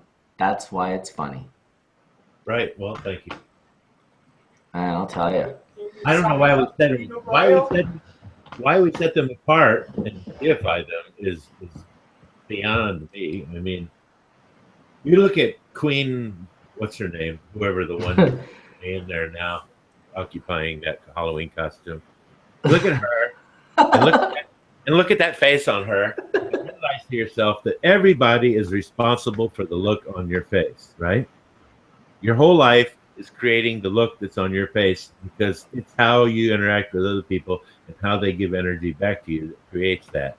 And when you look at her and tell you and having realized that everybody's responsible for the look on their face, it is frightening to see that grimace on that old hag's face. And then everybody's supposed to bow down, and then she's making $quadrillion a year, and other kids are starving. And I mean, you know, I'm sorry.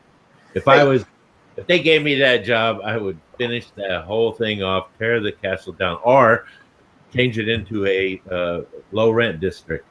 So does Brexit affect anything in Canada due to them leaving the European Union? Did that have any effect, or will it have any effect on Canada? Oh, I'm sure. I'm sure. I can't imagine it not. I mean, do I understand exactly how? No, but will it? I would be very, very surprised if it did not. It'll have no effect because Quebec still is in the EU. Oh, fuck. Yeah, Quebec a few times has tried to separate from Canada. It's pretty awesome. I just want to separate from everything and just be called an earthling. It's like the last time I checked, you ever see that little Carl Sagan blurb where it's like the little earth is going by and it's going further away and he's talking about pale blue dot. Yeah, pale blue dot. He's talking about every single person that's ever lived, all the warring, all the everything. It's just a really beautiful couple of minute little thing there that he says, you know, and it all has happened on this planet. Every person that's ever been, every person that is here, all on this little pale blue dot. People need to stop taking themselves so seriously, fighting for their little section of the pale blue dot. I know. You have an imaginary line that keeps you and me from actually hanging out. Yeah. How bizarre is that? A man-made invisible line between two countries, and we cannot meet. I know. Can you imagine? Listen, when Sabo Shen came up from Vape Exhale recently, and he came up from San Francisco, I was like, "Hey, man, how long was your flight?" He was like, "Oh, it was great. It was 2 hours." And I'm like, "What? Time out. I could fly to California and be with my friends in San Francisco in 2 hours? Are you kidding me?" But that's not the case because I would be at the border in the airport for 12 hours. Before I got let go. That's not far, dude. I've done LA to Seattle in not much over 2 hours with a friend. LA to Vancouver is 3 hours, and Tony just did it last week when he came up, and I was like, so I could be in LA. You just stop thinking that you can do that when it becomes not a possibility. But man, I would definitely be visiting all of you guys down there if they just would let me. I swear I'm not coming to do anything criminal. Those lines they draw are just another way of controlling us. They don't want you to come and hang out with us. Well, that shit is working, kinda. Here we are every Sunday hanging out. Well, we have to do it online in order to make it happen, but it's sad that you can't just fly over and we could all get together at a restaurant and have a hash church one morning at a restaurant where we could smoke at the same time and sit around and talk with each other. But well, you know, John, they've been doing this. You know, Jack Herrick came home from Amsterdam after getting his clothes dry cleaned, and they didn't vacuum out the pocket, and they literally shook out his pocket and got 0.3 of a gram of crumpled pieces of bud that were in the pleats of his pocket, and they gave him an importation charge. He then got an offer to go speak in Canada, and they denied him entry into the border because of exactly that 0.3 of a gram of cannabis. Couldn't believe it. Yeah, well, that's the problem. Guess who gave them the power to decide that shit? The people did. Either that or they pulled the wool over our eyes and decided it by someone making an announcement that sounded like it must be lawful. Well, a lot of that shit going on in the government now. Now you get stopped going across the country 10 different times by 10 different police departments, highway patrol, sheriffs, whatever. And all the time you get 10 different interpretations of the law from these guys, unless there's 2 of them in the car, and then you get 20 interpretations of the law. And it's because these guys are making up as they go what you should and shouldn't do. And once again, it reflects back to who gave them the idea that it was okay to do that. And well, you know what's interesting you say that is, you know, over 25 years ago now, Bernard Brunning created a magazine in Amsterdam called Soft Secrets, and it was Soft Secrets because soft drugs, and it was a secret because nobody seemed to know what was going on. And really what Soft Secret was a clipping service of all the different newspapers. This was pre-internet. So what he was doing is showing this to all the coffee shop owners so that they would demand equal rights, because every other municipality was interpreting the law differently, and some really harshly. So in order to find out the rights that your friends were getting in the northern part of Holland, he would put all this information together, and that's what started that. And then it became a growers magazine, ironically, because it went from being something that informed the coffee shop owners to informing the growers, and the whole equal kind of the coffee shop union came out of it. It was called the Basse Day. I'm saying it wrong, but it's basically like a National Cannabis Industry Association is now, but the coffee shop consumers union started, probably in the very early 90s.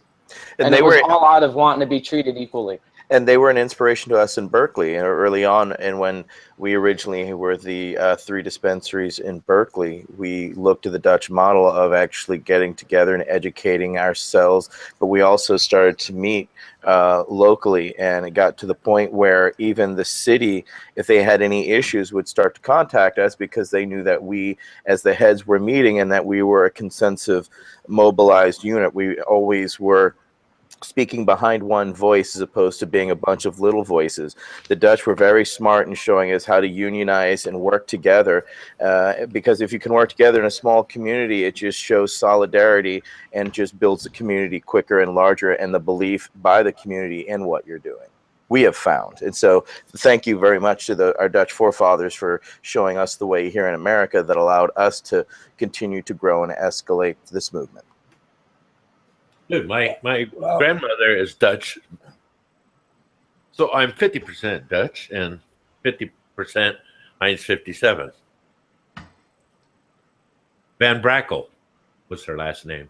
That's really cool. You know, it's so sad to me how the conservative Christian government has taken a hold of Amsterdam and Holland, not Amsterdam so much, but the rest of Holland, and really turned around with such an awesomely progressive policy. And I mean, Holland to me used to be like visiting the future.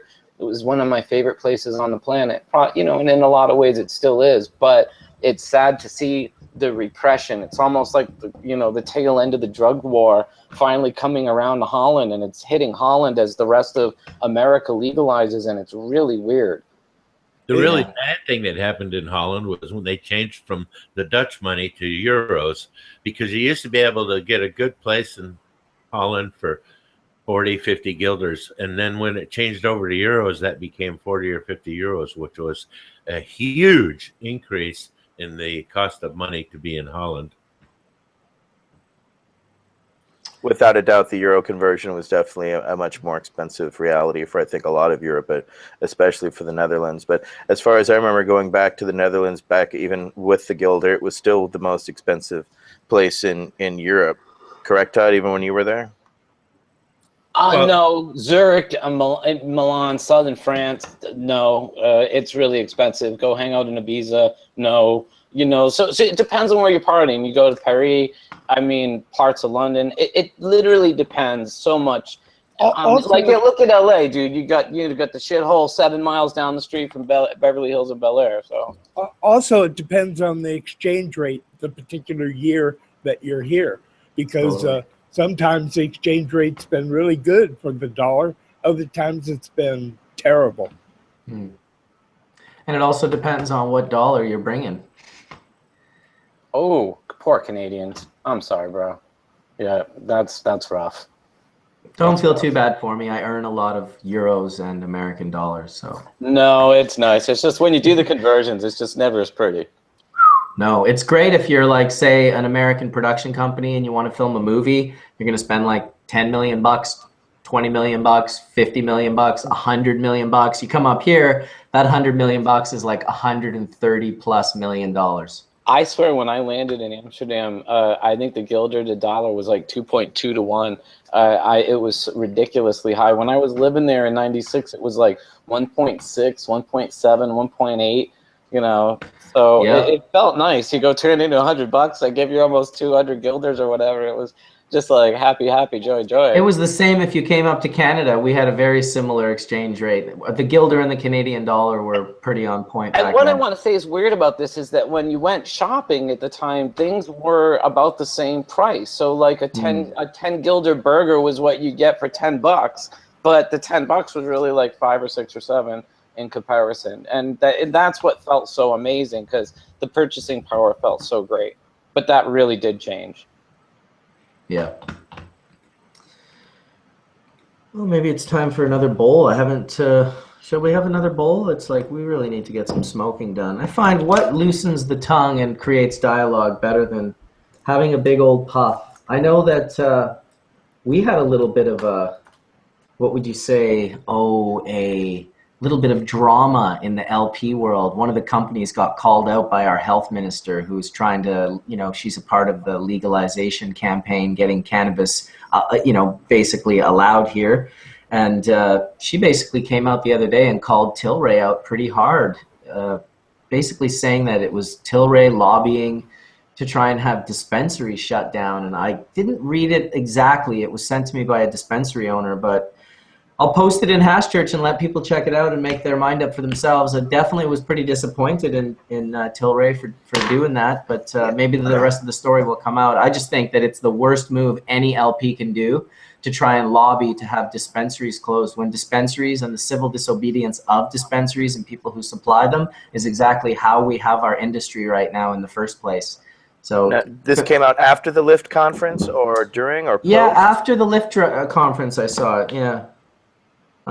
Speaking of, did anything come out? You were at the LIFT conference last Sunday, so right before church. So anything interesting happen on Sunday, or just business as usual? Oh, it was business as usual, really. See if I can find this conversation that I had with my friend here, because he sent me the link on Health Canada's website. Well, did you see the article on Arizona, $500,000 to fight against legalizing marijuana by a company that's making a cannabinol-based product, or it's a dronabinol-based product? How hypocritical Schedule is 3. that? It's bogus. It's totally bogus. Well, and they even stated it's to protect the company's bottom line, and it's even in there. The reality is that they will lose money if the natural form of cannabis is made available in its form. It will affect their overall sales. I mean, verbatim. Yeah, that's basically what it is. I mean, these guys are saying, the Globe and Mail ran a series of articles suggesting that Health Canada had failed or dropped the ball to inform the public about unsafe cannabis sold through illegal dispensaries. The basis that the Globe and Mail made that assertion was from a meeting held between the chief of staff and the former CEO of Tilray, now when the chief of staff of the health minister. A Nanaimo-based licensed producer of medical marijuana. At that meeting, Tilray expressed concerns about illegal dispensaries and shared the result of lab work suggesting contamination of cannabis. I was not present at the meeting, but I am informed that at the meeting, as the meeting concluded, the CEO provided a photocopy of 6 pages of lab results to my staff. I have confirmed that a copy was also provided to Health Canada. We were told by Tilray that the source of the samples tested was illegal cannabis dispensaries. If the data is valid, the results are unsurprising. As Minister of Health, I have stated repeatedly that storefront dispensaries are illegal. So it's bad that they did that they would go and purchase cannabis from dispensaries to try and show that those dispensaries weren't. I mean, for me, at the same time, I've always said this, it's not good for dispensaries to be selling contaminated product. It's why we need regulation. But it seems counterproductive to have an LP be a part of, in any way, shape, or form, the lobbying of the government to show that, yeah, it's okay, maybe it's unsafe. Well, that doesn't mean we need to close dispensaries. It means we need to just help regulate them, because they need to be allowed, from my perspective. I was a little surprised. Personally, I know some people that work at Tilray, and I would have been surprised for them to be involved in that. But then again, these big companies, it can be one person who's making a decision, and everyone that works for that company, well, that's the decision that you're working under. So it's a tough gig in this sort of big corporate cannabis world, and I guess it's why we have to be, careful as to who we get in bed with and who we work with, because I sure don't want to be a part of, working with people that are trying to work against everyone being a part of it. I'll fight for regulation, but I certainly won't fight for people to be closed down. Just let them be regulated. Exactly. Definitely be careful who you get in bed with, because I came from an era when safe sex wasn't an issue.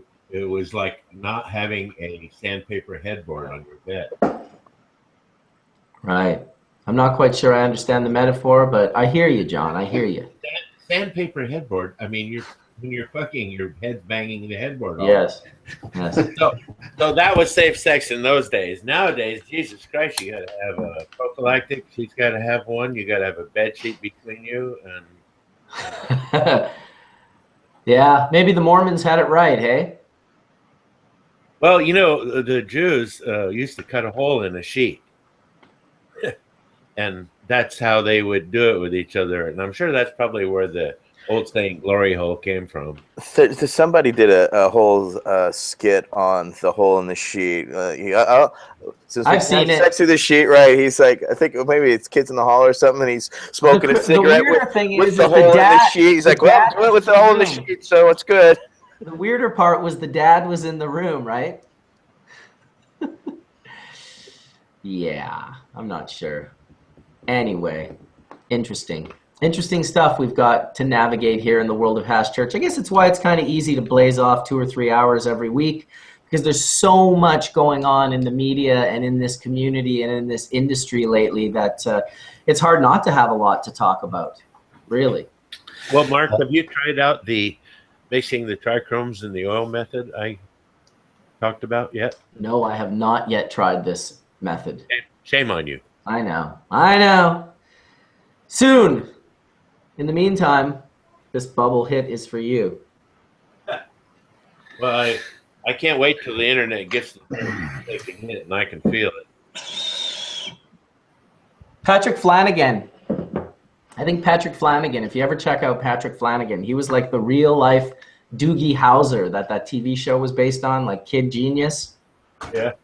He was the pyramid guy too, like stack food in pyramids and stuff. But he created this thing called the neurophone, where much like what you were saying about plant resin, he was also saying that the human body and brain is holographic and that all of our senses can be experienced through the epidermis, sorry. And so he created a machine that let deaf people hear through their skin. And it apparently worked quite well, because the military took it over and all of his patents therefore afterwards. But he's an interesting story to look into, the neurophone. I always thought it would be neat to create a machine that allowed you to plug your body into someone else's central nervous system to feel what they were feeling. It'd be definitely the next level of communication, that's for sure. Now, if they could figure out a way to encode your feelings in a non-destructive laser beam that you could then project from yourself onto somebody else's skin, they'd know how you felt about everything. Much in the same way that you can encode an audio signal into a laser beam, shoot that laser beam at like a window, say on another car, and turn that window into a speaker, and people in the car would hear what you were saying, or on a building, or on a window, anywhere. When we get to the point where we can translate or transduce feelings subcutaneously through a laser beam, I think we'll have really stumbled into a rich territory of sensation. True. Because I was totally working on that myself, actually. Have you been working on that, Todd? The laser beam, shooting it down, I touch all these people. It's be beautiful. Just on the side project, argon laser works great.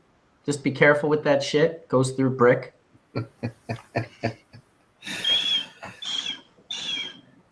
Be careful of sending too much love. Is that what's going to happen? Well, you guys can laugh about that, but the future holds lasers, the true understanding of magnetic fields. Long ago, I think before Tesla even, someone said, first guy who discovers the truth about magnetism and understands how it works and is able to apply it will rule the world. It It's good, but John, even you can have a sense of humor about it. I mean, sending our emotions with a laser beam is kind of funny. I mean, I know I'm stoned and everything sounds funny, but that sounds a little extra funny. Yet currently the poles are actually weakening in a possible reverse of the polarities. That's been building for a while. Don't believe in polls during election year. I don't believe Polacks no matter what. But you know, the transferring a feeling from one person to another, however it's done. I mean, we do it a lot of ways now. We do it with a kiss. We do it with a touch. We do it with words. Not such a unusual idea that we might be able to encode feeling that people are afraid to express. Like, for instance, you know, you go to a party, you're sitting there like a wallflower, somebody hands you a joint. A few minutes later, blah, blah, blah. You're the star of the party because now you're feeling loose enough to let yourself out without fear of somebody else saying, hey, you're full of shit, or something like that that's going to defame you. What if you could just touch the other person and transfer all the feelings that you're having at that moment to them? I think there was a movie about it. Wasn't it called Powder, where that weird dude that was all bald and had no hair and was like albino, he took the hunter and the deer, and he put the deer's emotions into the hunter after the hunter shot the deer and it was dying. It's a really powerful scene in the movie. The hunter he's just like super tripped out because he feels this deer that he just killed dying, its soul leaving its body. And it's a pretty intense scene for a movie that was made quite a while ago. Can't remember exactly. I saw it, but there was another movie that even dwelt more on that kind of thing. It was the Tree of Life. I'm not sure if that was the title, but the guy went through all the incarnations and all of his lives and always came back to the perspective of this tree in a bubble in space, and he could look backwards. And the minute he would think about the past, here's one of my favorite themes. I think when you die, time stops for you and your spirit exits your body and time stops. And so you have all that time now that you lived all those things to taste over and over again and see what it is that brought to your spirit. I know what Sam's going to cut in on this in a minute and tell me I'm a but I think that life is actually a lot more important than the idea of when you die, that's it, and you're gone, and that's just the ego screaming. I think a lot more than that happens because this whole universe, including these wonderful little plants that produce things that we love so much, was put here because we're still sitting in, if you want to call it that, the Garden of Eden. There's still some plants around that were there in the Garden of Eden. And I think pot is definitely one of them. And I think there were some others that must have been there as well. Because we're all connected to all this stuff, and there's no way to deny it. So it's hard to understand how it could be otherwise, if that makes any sense to you. I love when the Garden of Eden has a buffet on Sundays. That's good eating. You're talking about prison again, right, Todd? No, I was joking about the Garden of Eden. You know, I think, look at, we're just earthlings. All this stuff is what is here. It's not like we got aliens, with semis dropping off shit and splitting. I mean, we got what we got, I don't know. On the pale blue dot. We got what we got on the pale blue dot. I like that rhyme. I'm not 100% sure that aliens never showed up with trailers back in the day. Who's to say? I wasn't around, but I definitely see the contradiction of humans being that seemingly half of us are aliens and half of us are monkeys. Half just want to live on this planet and hang out in the trees and fucking love life and enjoy plants. And the other half are like, we need to go to other planets and find things and get into space and build rocket ships. And it's contradictory to say the least, but who's to say which side is correct? It's just the two sides of the human race. But we are all aliens. Look at us on our little rocket ship spinning around getting high. I mean, what the fuck are we if we're not aliens? Goddamn. On my mothership.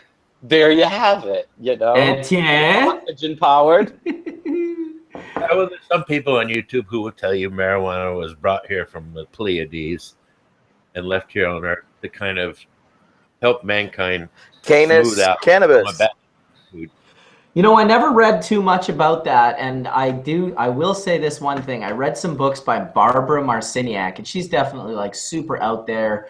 You know, like what was her? She's channeling beings from the Palladians, Sirius B, all this different stuff. And I got past the belief system of that, but metaphorically, all of these messages were pretty fucking awesome. Like if you just read the messages, it was like, man, this is pretty good shit. Todd, do you remember the hemp company 2-Star Dog? 2-Star Dog, exactly. I still have some of their clothes from them, Steve and Stella, and them. They were great, bro. Yeah. So they made quality stuff. I love that. But you know but what? the 2-Star Dog is a reference to the I know, but when you travel that story a little back to Africa where it was originated, it goes a little deeper into being like kind of messed with their memory because British explorers showed up with telescopes and basically they were showed the two different star groups and the whole that was the Dogon tribe that came out of it. Yeah, that was the Dogon tribe. Yeah, and they had that shit etched in like a cave wall. The actual flight path of Sirius B and Sirius A for the course of 800 plus years, and those guys could not wrap their heads around that shit. That's so trippy. And, you know, but I think that we kind of overlap memories. Like, we think of the Native Americans riding on a horse. Oh, yeah, they didn't get no horses till the Europeans showed up. Same with cannabis. I mean, I've had a lot of Native Americans contact me about, you know, the use of cannabis by their tribes. And I say, it's like horses, guys. You didn't get it till the Europeans handed it to you because it wasn't indigenous to this continent. And it's hard for them to accept because for hundreds of years, it was part of the memories that were passed down. You know, because it was used here, you know, think about it, 1600s, 1700s, 1800s on. So, of course, it was part of their culture. But was it part of their culture prior to Europe invading? Is invading a good word? Invading, right? But they did find 3,500-year-old pot in Egypt and other places, and they have found in South America and in Mexico Mayan stuff that had marijuana in it as well. So I think probably that mankind has been using pot for a really long time. I only mean this continent, John. When you come to North America, it's not indigenous to this continent. Read Cannabis, Evolution, and Ethnobotany. No, it's not. Also not found in South America or North America or Central America before 1492. Thank you, Sam. No, I think I researched this one time, and it's older than that. I think the Vikings brought that and bongs. I never heard that, but I'll go with it. That's where Chris Bennett always comes in handy. He's got a pretty good grasp on the historical sense of what's going on. Who's to say how old it really is? I'm sure that the history that we have, at least most of our history, is definitely flawed. This out, though? Trip on this, though. When you look at the evolution of Europe, okay, with the invention of paper and sails and ropes and paints and varnishes, canvas that they were painting old art on, using cannabis oil as their base oil for their paints and varnishes. At the same time, we had North Americans, natives, who were still living nomadically, wearing leather, carving on caves with rocks. They didn't have paper. They didn't have paints and varnishes. They didn't have a lot of the things that Europe was commonplace with. I mean, when we think of what the natives had, the ability to build canoes and stuff, why weren't they building big ships? Well, they didn't have canvas. And was it not the plant that caused the catalyst of Europe and Eurasia to be able to have hempen ropes and hempen sails and hempen oils and paints and varnishes and clothes and paper like was invented with hemp and mulberry? The Native Americans simply didn't have that natural ingredient to start with. Todd, they weren't using hemp oil for the paint. They were using hemp seed oil in the paints. That's what I said. Oh, sounded what a lot do you think hemp oil is? It's pressing the hemp seed. I mean, Well, wait a minute. You're broadening that one out nicely, but no, you go back in history before they were going and killing whales. They were actually using hemp seed oil for their paints and varnishes and for their lamps. When they were very, very, very careful to separate the seed out and press the seed. The seed was the thing that contained We're not talking about hash, John. We're talking about seed. Seed oil is what made the varnishes and the oakums and all these things that we used in maritime. That's what I was just trying to clear up. It wasn't the hemp itself, but it was the seeds. When you say it's not the hemp itself, yes, it was the hemp itself. The hemp itself was what became the ropes, the riggings, the clothing, the maps, the Bibles, the oil in their lamps was all from hemp, so to speak. I mean, the oil from the seed, but all those other things were from the stem and the cellulose, the maps and the Bibles. Well, I know when they wanted to make a really tough root, they not only used the stem of the plant, but they also used the roots, because it turns out the roots added a great deal of strength to the ropes when they were properly dried. I've never heard that. You know, the fabric is as long as the plant is tall, so a lot of the hemp varieties were grown close together so they wouldn't laterally branch, so it didn't create, what are those things called in the fabrics, Etienne? Those little tufts in the fabrics of hemp that hemp has? I don't know, but I know the little knots and stuff like that. Yeah, and they developed a special machine to shred hemp plants and roots. And it was a very specialized machine because the plants and the roots were so tough that the only way that they could get them separated properly to make stuff out of them in a big way, in a commercial way, besides the old methods, soaking it in water and pounding it, was with a special machine that could tear it apart. Well, no, we used to use, you can field red it. I mean, that's how they used to do it, as it's called field redding. You lay it out in bundles, and the bacteria actually eats the lignin from around the hemp, and then it's pulled off. So, and then it bows. Water. We used to do the water methodology in Eastern Europe for the hemp that we use for ecolution, because it didn't, if you allow it to field red, it becomes grayer because of the bacteria, how it affects the lignin and it oxidizing, etc. Whereas if you actually soaked it in the large baths that we did in Hungary and Romania, it would actually come out golden, because the water would take away the natural. The lignin is the natural glue, people, that holds the bast core together. It's all of the exterior there that is the fiber. And now, there are different, decorticators nowadays. There's Gardella, such as the European, that makes the finest, and those keep the slubs away. That's what they really were, was just little slubs. The problem is that we would have little kinks because of, even if we field redded it or if we water redded it, you still had these little pieces of cellulose from the interior would still make it in, or unevenness through the combing methodology still leaves slubs today. Even with the cottonized hemp from China, you still see slubs. With the cottonized, you get it almost down to zero. Almost. Yeah, I was going to say. Yeah, almost down to, it's much better compared to Eastern Europe. And that was the problem that we had, is that we weren't cottonizing in Eastern Europe. We were dealing with the long, strong fiber, which was to prove the point. But at the same time, we were fighting against every machine out there to try to produce a fine weave of a 12-ounce denim or a 10-ounce denim, or a 10-ounce canvas or something like that. It was nearly impossible because of just the old machinery that was available. You have to understand, people, that Prohibition destroyed not only the industries, it also destroyed those ancillary businesses that made the manufacturing of these machines.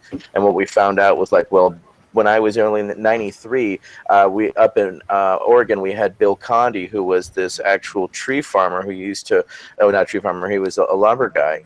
And he got into hemp via The Emperor Wears No Clothes. And so he started to make this particle board from actual hemp to show that there was, many uses of it. And their initial run, that they actually took this hemp and ran it through conventional machinery, just destroyed the machinery, because the tensile strength of the hemp is so strong that it almost needs to be done like it in China, where it is actually cottonized, where it's actually cut into very small fibers, so it can be run through the tensile strength machinery, because there's no tensile strength machine out there except what we're using in Eastern Europe, which was 50 to 70 years old and archaic, to try to weave and build and make hemp to show what was available back in the day, which was due to a lot of, hemp breaking, and the more you washed and the more you wore hemp, they would take old things to show hemp's complete softness, such as when we were dealing directly, when I was with a hemp company, dealing with the people from Jamestown, Virginia, they would show us all the old ticking from Ticklenburg, Germany, that was all hemp bedding that was all used throughout the 17th and 1800s here in the United States. But they would show us how still soft and supple it was, a century and a half on how the hemp, however they were producing it back in the day that didn't have these machineries, were still able to get amazingly fine hemp when the industry was there and applying itself to it.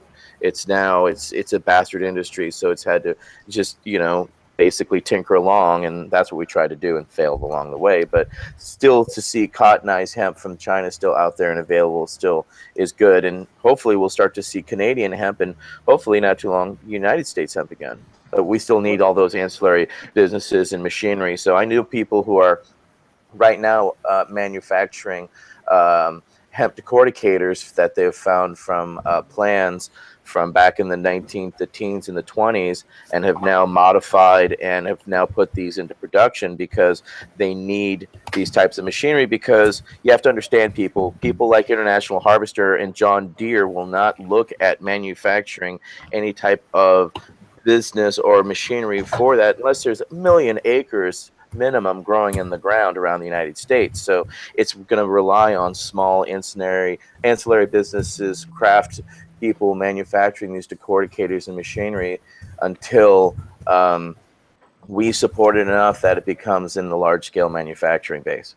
Well, now, if you take a look at a John Deere site and you go back to the 30s, John Deere made a lot of machinery for harvesting and planting hemp. And that's because there was still lots of acreage that was still going. Now they will not engage in that discussion until you're at that millions of acre level, because we approached them and I said, well, John Deere's #1 competitor is New Holland Industries here in Pennsylvania, and they create all of the hemp decorticators that go all over the world. So fuck John Deere and the tractor he rode it on.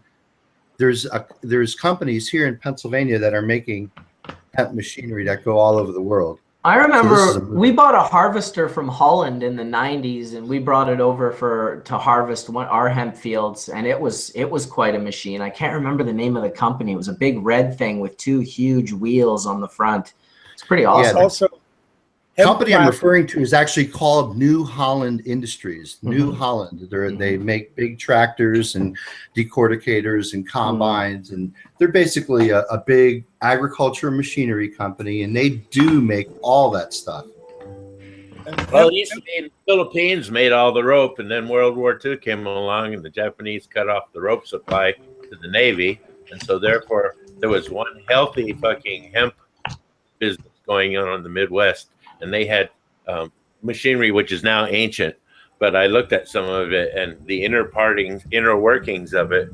Oh yeah, the old cutters and the old horse-drawn cutters and threshers and things like that. They're amazing pieces of machinery. In fact, there's old dollar bill, or I forget what the actual bill was on the back. Rob said it's sweet. $10 bill. It's not cannabis. Oh, it's not. Okay. Rob said poo poo. Yeah, poo-poo. I would believe the Mr. Poo-poo then. Yeah, I'm sorry. It's wheat, he said. Well, in any case, they had a lot of stuff developed for. But that same machinery was used for hemp cutting back in the day, so that's why it was assumed it was potentially that cutter. Because I've seen in pictures of hemp fields being cut throughout Illinois and Ohio, that even down to Louisiana, that were using that type of machinery. Yes, they had to substantially increase the cutting and grinding blades. They had to actually come up with a new hardening technology because the plant is so tough that it would wear the machinery out in 1 or 2 harvests. And so this really this another thing that pot added growth to. Here, these guys had to figure out how to make better metal in order to be able to do this. Well, and it was also because you have to understand, in the 30s and 35, they just started to play with ammonium nitrate, and they by playing with fertilizers and things like that, they started to increase the yield and size of the diameter of the actual stalks. Because I have audio tapes of farmers saying that they could literally stand in their fields when they would put in their fertilizer and watch their literal fields grow right in front of them before their very eyes. Pretty much. You know, I grew a 30-foot tall plant in Southern California to show you how tough the root thing was. And then it wintered over, and the next year it came up again. So at the end of that year, we were afraid that they were going to come and look at the property, because they had been looking at properties where we were in Southern California. So I went up to dig out the root. Not a chance. I had to end up taking a backhoe up and hooking a backhoe to the stump, which was around 9 inches across at the bottom. And the backhoe was having one hell of a time when it finally, and I dug around it quite a bit. And finally, when it pulled it up, it snapped off the taproot. The taproot was 3.5 inches thick, and that was about 10 feet down. So, you know, that stuff, that's significant. I dried it, and we pulled it in strips, and my wife made a basket out of the strips. And I think now it's been 16, 17 years later, that basket doesn't even look like it has received any use. And believe you me, it has had the shit kicked out of it. Yeah, but that wasn't we weren't going like that in the Midwest, you know. But it was still, when you're talking, they were getting 20 to 30 foot hemp plants. That was quite significant when they had increased their yields, and on top of that, increased the size and diameter, which definitely, without a doubt, affected how they processed and how things were processed, given the availability of the machinery and the time in the day, you know. Even today, there's not machinery that's really made unless it's specialized machinery, and it has to have an exceptional, you know, tensile strength to be, you know, to deal with that, because it's very strong.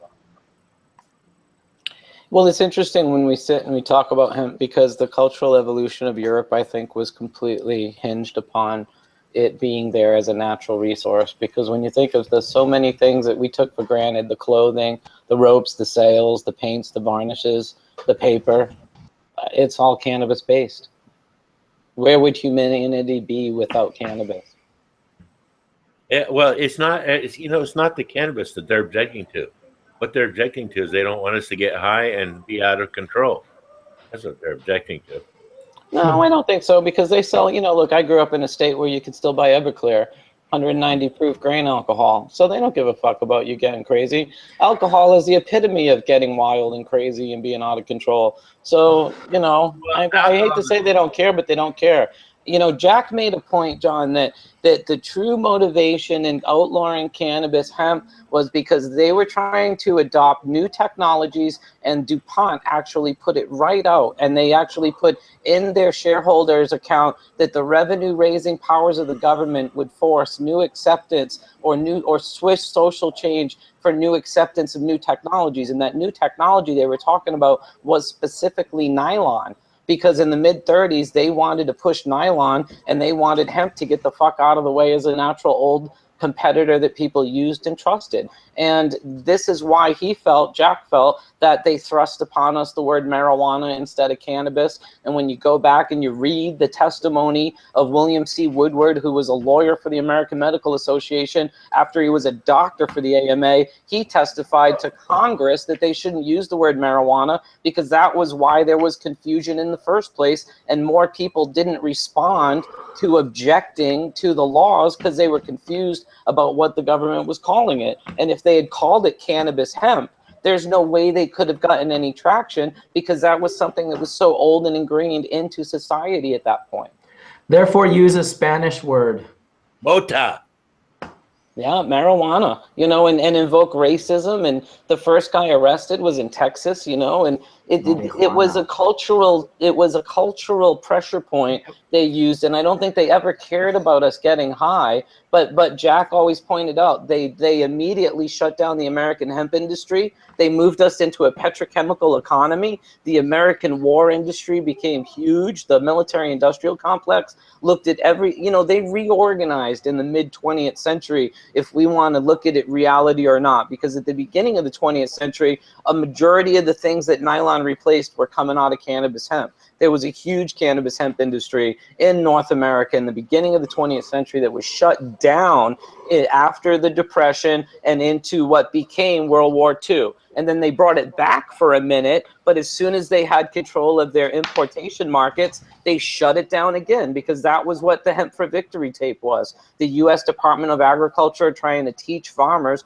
to grow hemp for the war effort because their Philippine Asian hemp markets were cut down. And nothing is better than the way the government wrote the opening, because they show Grecian temples and they say long ago, before these Grecian temples were new, hemp was already old in the service of mankind. That's a pretty bold fucking statement. Especially for the government, if you actually, and it was in black and white, literally, without a doubt. Well, it's true. You know, the word marijuana sounds Spanish, sounds like, but it doesn't exist. It is not found before any time before 1909. We can find no reference before. Well, really, the Spanish. If you go to Mexico, and unless you're right at the border, not everybody's going to get when you say, I want to get some marijuana. But when you say mota, everybody in Mexico knows exactly what the fuck you're talking about. Mm. And I don't see motawana or that being marijuana was a term that was popularized by that jackass who owned the paper, who demonized it first place. Yeah. And you know what I would compare it to? The first person to put that two together was actually the secretary for Henry Anslinger. Her name is Helen Moorhead. Remember her name. She actually put cannabis and marijuana together. Her name would be demonized for the annals of history. Helen Moorhead is the one that put those two together for Anslinger. I like that name, Moorhead.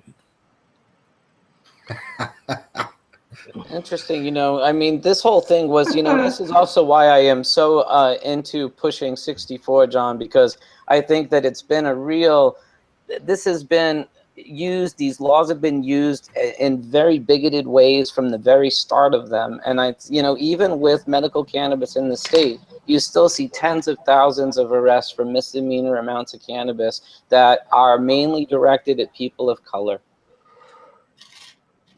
Well, I've had them directed at me, and I'm not sure what color I am. I mean, I range from pink to dirt.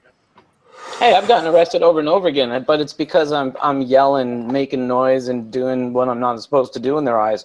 But if you look at it statistically, and I went to prison, I met a lot of good people in prison that were not white, because there's so many people in prison that are not white. I appreciate that, but I don't ever want to meet anyone in prison. I mean, just a personal thing. You gotta make friends wherever you are. You know what I mean? You gotta be cool, dude. I don't know what to say. It's like the military. It's not much different. It's a paramilitary experience, to be blunt.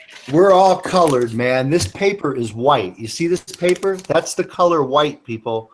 We're all colored. We're all people of color, man. There's no such thing as white people. The other thing I wanted to mention was, while it's true that a DuPont nylon parachute saved George Herbert Walker Bush when he jumped from his plane. Damn.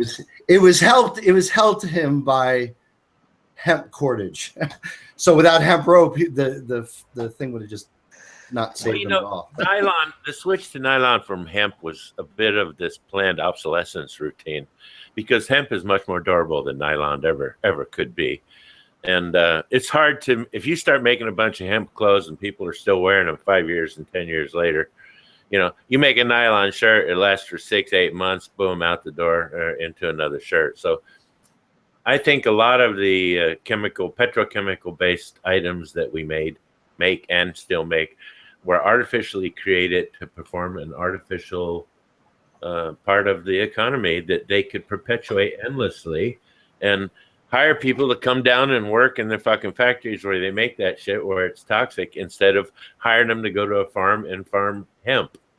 It's because the people that have all the money have very, very shitty imaginations. You know what? This is literally out of Jack's book. He does the annual report for DuPont 1937. And what is amazing is right in it, they're talking to their investors, and they literally say, the revenue-raising power of government may be converted into an instrument for forcing acceptance of sudden new ideas of industrial and social reorganization. It's pretty deep, man. And what was the Marijuana Tax Act? The Tax Act. So the revenue-raising power of government taxed cannabis out of their competition. The tax was so high that the individual farmer could not afford to pay it, so therefore they moved on to other crops, which had also led to the de-agrarianization of the United States and drove more people toward urban centers. True. The tax was only $1, $2, $3. That's right. But compared to other crops, it wasn't worth it. No. The tax was $1 or $2, but if you bought the stamp, they arrested you. That was the fucking problem. No, that's not true either. In the 30s and the 40s, farmers could get it for industrial hemp. It's absolutely true. I've got a whole bunch of them. Yes, yeah, we used to have a form 404, which we used to take around with us on the hemp tour, that we would show people the actual license that you could get. That's true. Back in the day. After they outlawed it, they used the tax stamp as a way to prevent people from doing it. Yeah, I mean, that's a different tax stamp. That was Bulletin 404. It was 1914. You're talking about state paper tax production. Stamps. You're talking about state tax stamps, which were started in the 80s, versus the federal one, which was done in the 37, or I think the last one was printed in 54. Well, that could be. Yeah, right. mid-50s. That's what I was aware of, yeah. Yeah, there's got to be a way we can bring back the history of this to people's consciousness, because if people really realized how much this was part of the American economy and agricultural scene, the idea of prohibiting it would be absurd. It still is. I've got a collection of both the federal ones and the state ones. Maybe the most complete collection in the world of them. Yeah, I have the Arizona tax stamp, but I don't have many others. They were easily to access. I have one of the very first licenses issued in Colorado for a medical marijuana patient.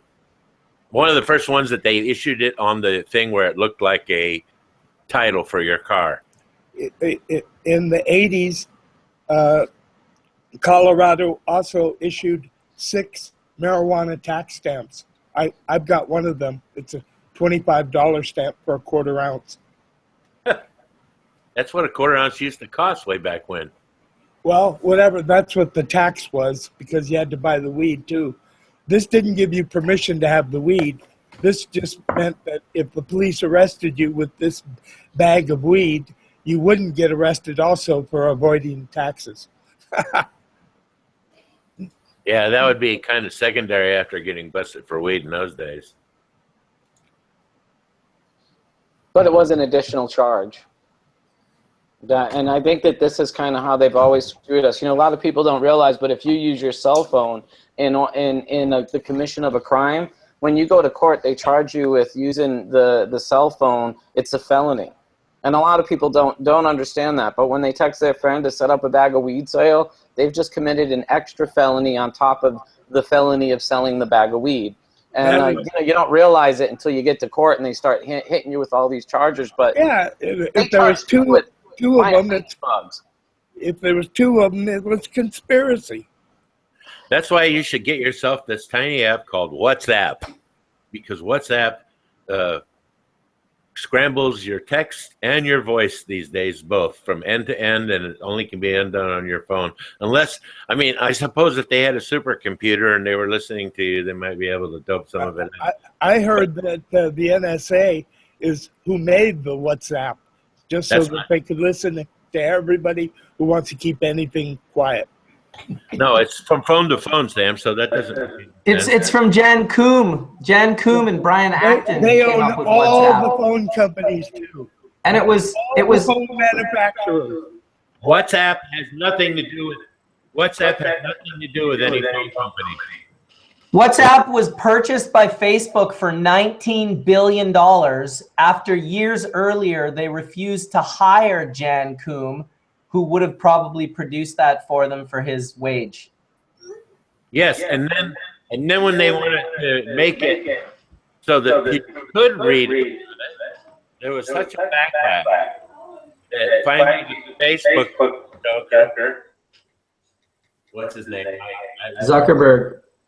Anyway, finally he rejected it. But it's still a good app because it does not it encodes from end to end. And I know Sam said that they own the phone companies, and that's true. But WhatsApp is not a phone company application, and it wasn't previously. There's a few others around it. And I was just fucking with you, John. It's just whenever anything is too good to believe, you know, like this is right now at this moment, then in the long run, you probably can't believe in it. Well, you got to wonder where the value is for Facebook to pay $19 billion for an app that they can't gain any of the intelligence from. Yeah, it's in the user base. It's the user base. They bought the user base. Think about it. How many people are signed up using it? They're sending like over 1 billion messages. That's like the tip of the iceberg that they're interested in. If they can't read the messages, the user base value is not as high. Not to sound like a weirdo, but don't believe that. How do you think they busted Dred Roberts in the Pirate Bay and all this stuff they've done? They can go. Well, that's what I'm saying. Maybe I'm too much of a geek, but I've never believed in internet anonymity. You're not anonymous on the internet. They will always trace it back. If you want that email to find your computer, so can the CIA. You got a serious echo going on. What's that, John? I'm not sure where the echo is coming from.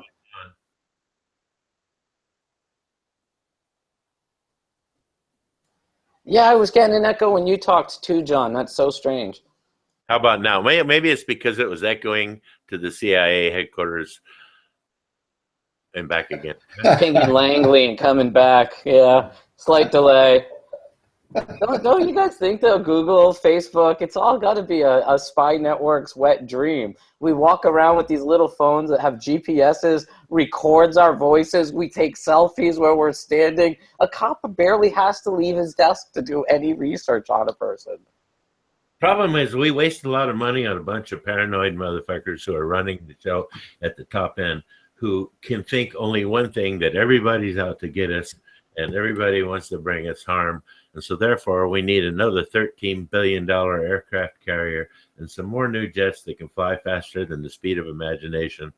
And the rest of the crap that goes along with that. I mean, how much the weapons, in order to load one of those F-35s up with weapons, it costs almost $35 million for a complete load of all the crap that they'll carry and go drop on somebody.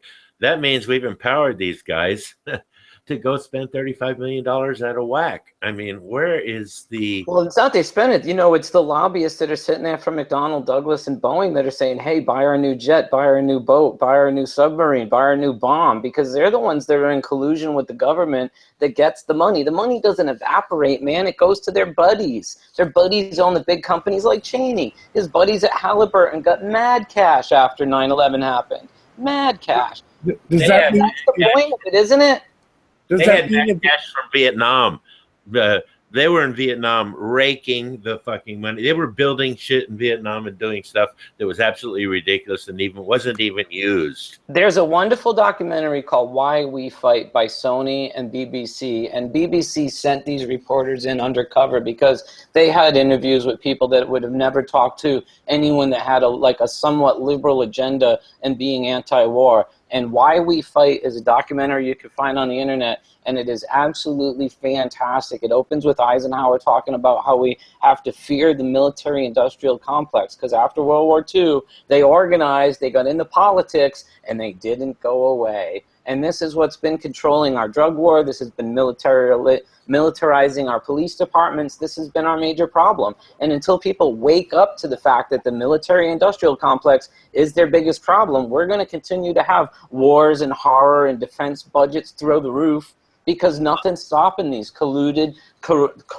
politicians from working with the armament companies.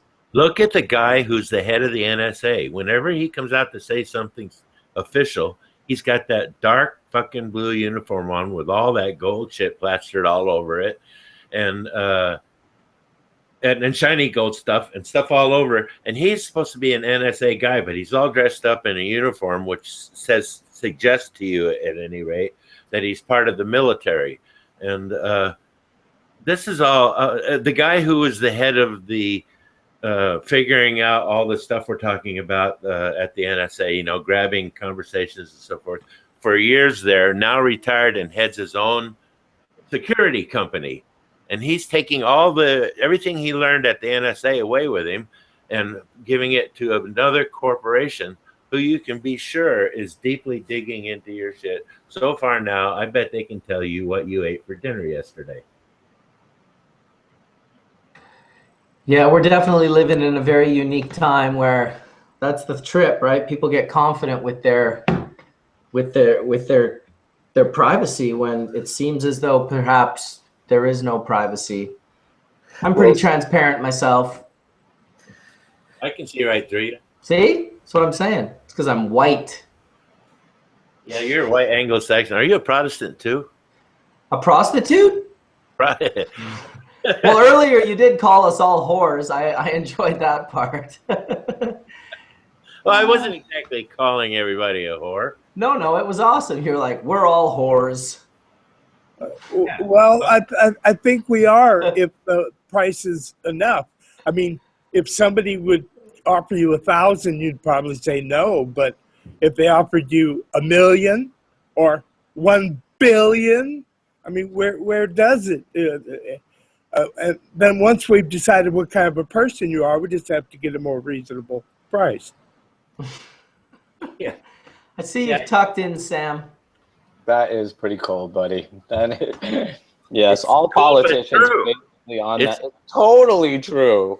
I mean, if we were really moral, and if we really, all of us, stuck to the same thing, like, say, treating every man like your brother or your father and every woman like your mother or your sister or your wife, it would be a whole different thing. But we don't do that because we don't teach that in our culture. Instead, we teach, don't talk to strangers, get a leg up as soon as you can, don't tell anybody. You know, I mean, a bunch of negative shit is what we base our society on. You mean fear culture is what we teach? All we teach is fear and scared and boo. Fear and scarcity for the lose. If somebody's afraid of you, what's the first thing? I mean, when you if you're out in the woods and you come across some people and they're afraid of you, if they've got guns, they're going to bring them right up right away and point them at you. And basically, that's what they're doing. They get all the young guys, gather them up, take them to another country, give them a gun and dump them off. Those guys are there with guns. Somebody's going to shoot back at them. It creates an untenable situation, man. You don't want to be shot at. Believe me, I've had bullets whiz by my ear. I've had 2 bullets penetrate my abdomen, and I can tell you right now, I am not interested in guns, but I'm also not interested in seeing gun control because the assholes who are running things want to collect all the guns and disempower us. The only thing that keeps this country really free is the fact that they know that every single Tom, Dick, and Harry out there has got at least one gun somewhere, and if things go to shit, they're going to be willing to pull it out and use it. But how do you fight, say, like an aircraft carrier or like missiles or drones? Like the government is way beyond having guns. Let's be honest. These motherfuckers have taken this shit to the whole next level. The army, the military. Holy Christ. You see some of those weird ocean guns they've been working on, those big... I agree with you, Mark. If you have to get at their level and fight it out with... weapons, then they've already won. Well, I think that unless you've got like an Apache helicopter or 100 or so, and even at that point, they have thousands of them with tanks and... Okay, I would point out some anecdotal evidence here. The fucking Afghanis have managed to run Russia out of Afghanistan, and they're damn close to running everybody else out of Afghanistan, and they're using weapons that are handmade in markets and so forth. It comes down to resolve. And plus, do you think our government is going to successfully turn our own soldiers back against us in any significant way, I think that'll be the biggest mistake they ever made in their lives, because all of those soldiers who won't believe in that have a gun in their I think it's why they created the United Nations Army, so they could put soldiers from other countries into countries to police those people. They won't be showing up here. Yeah. Well, who Well, knows? it I would don't know. still require ratification of 2/3 of the states to actually overturn any type of anything having to do with guns. So, I mean, the reality is nothing. It's status quo. There's no gun. Guns aren't going anywhere in the U.S. anyway. That's for sure. As the Japanese emperor said, we could never attack the American mainland because there is a gun behind every blade of grass. And so our own government knows that, and that's why they've built all these other things to control us and keep us in control and make us realize that you go ahead and you can have your gun. Right? Right? Well, we can. I mean, this is a very inventive society. We, if whatever they come up with, somebody will come up with the thing to go against it. That's for sure. You can shoot drones down. You can shoot Afghanis prove they shoot helicopters down all the time. All the time you see it in the news. Latest Black Hawk helicopter, 37 guys on it, shot down by some Afghani guy with a Chinese-made $32 grenade that fire. Rocket-propelled grenade. And so, that you can't just discount it and say, oh yeah, it's an automatic win for them, because the other thing we have to bring to it is we have to bring political pressure along with the idea of we're sick and fucking tired of this. If we don't add we're sick and fucking tired of this onto it as an energy, how are we going to get it anywhere? I mean, if we're just saying, gee, we'd like you to change things, fuck that. We need to change things so much that we'll put you out of office and find somebody who's open to the idea of making things start to happen that are good for all of us instead of the elite. But, how can we do that other than through intellectual pressure? It's not like we're going to bear arms and go against the government. That's silly. No, not so easy, Todd, because there's a sucker born every minute. And unfortunately, that means a lot of young kids who are willing to join the military and go off and fight for wars that have no real reason, except for the industrial military complex is out of control. Yep, I was kept so young, dumb, and ignorant through my Louisiana education that, I didn't investigate who I was actually realizing what government or whose government I was actually fighting for. I swore an oath to defend my own country. And where did I fight? And the same as where, John fought somewhere else in Asia at the reference of somebody else. So I've still never defended my own freedom in the military. I have as an individual citizen, but the realities is that they keep us dumb so that we don't investigate where we truly go, so that you have cannon fodder like myself and others to actually sign up and actually go play. At the behest of the oil companies and the elite, we are going to wars. There's no fucking war recently, and I challenge you, Sam, to tell me a war that was fought for some good reason. I'd love to hear the explanation of that. Sam and I are conscientious objectors. Are you kidding? Well, I wouldn't say I'm a conscientious objector. I would say I would say in general, most wars are fucking scams. And if we were going to go to Afghanistan because of the explosion in New York, maybe we should have been able to do it in 3 to 6 months maximum. Got the fuck out of Dodge. But Afghanistan is a great example. When the information came out that they found all those vast minerals that have never been mined, that's really the reason we're there. I'm not trying to be rude. People who flew the airplanes in the buildings were Saudis, not Afghan. They're all from Saudi Arabia. That aside, all of these adventures we've gone on have been for some type of economic gain. And, when you start seeing where, really we went into the world's second largest oil field and disrupted it, really, that's a surprise. We're now in Afghanistan for the past, 15 years doing what? Well, also, too, Todd, part of the reason I buried my cousin due to Afghanistan. So part of the reason for Afghanistan was originally 20 years ago, we wanted to prevent the Russians from being able to get Baluchistan in Pakistan and getting a warm water port.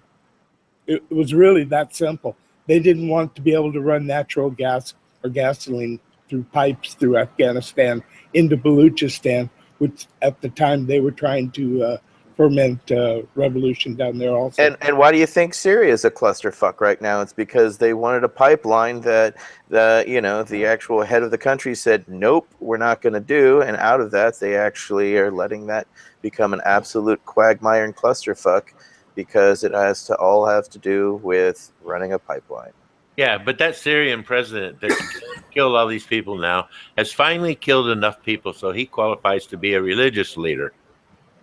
Well, can I bring this up? I mean, obviously, and I think that since the 20th century, when Rudolf Diesel's engine, in a sense, became an engine that was run on petrochemical-based fuels instead of vegetable-based fuels, which is when he patented it, and in the 1890s, he envisioned the machine that he created running on the fuels that were created by the plants that it was pushing in the fields, if you will. Not economical. He put it into the loop. He didn't think.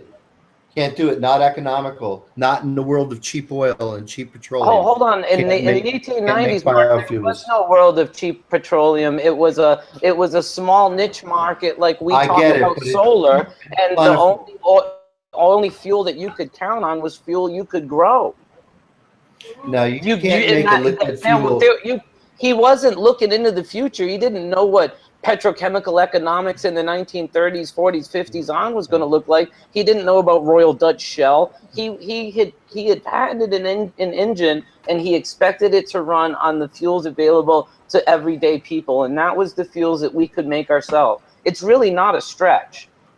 You know what I mean? Who could perceive that we would be building, Dubai into a major metropolis because they were sitting on the world's largest oil reserve? I mean, part of what Jack Herer really did teach is that by putting hemp out of the fuel business, because you can make 3 types of fuel with hemp. You can make ethanol, methanol, and hemp seed biodiesel. Not economically. Not economically. When you say economically, though, hold on a minute. If oil petrochemicals wasn't so subsidized by our tax dollars and American money, would it be economical to bring oil halfway around the world and drive it around in Colorado? Or would it be more economical for the guy in Kansas to grow corn that turns into ethanol that you use the state over? That's a fucking disaster in Kansas, the ethanol thing.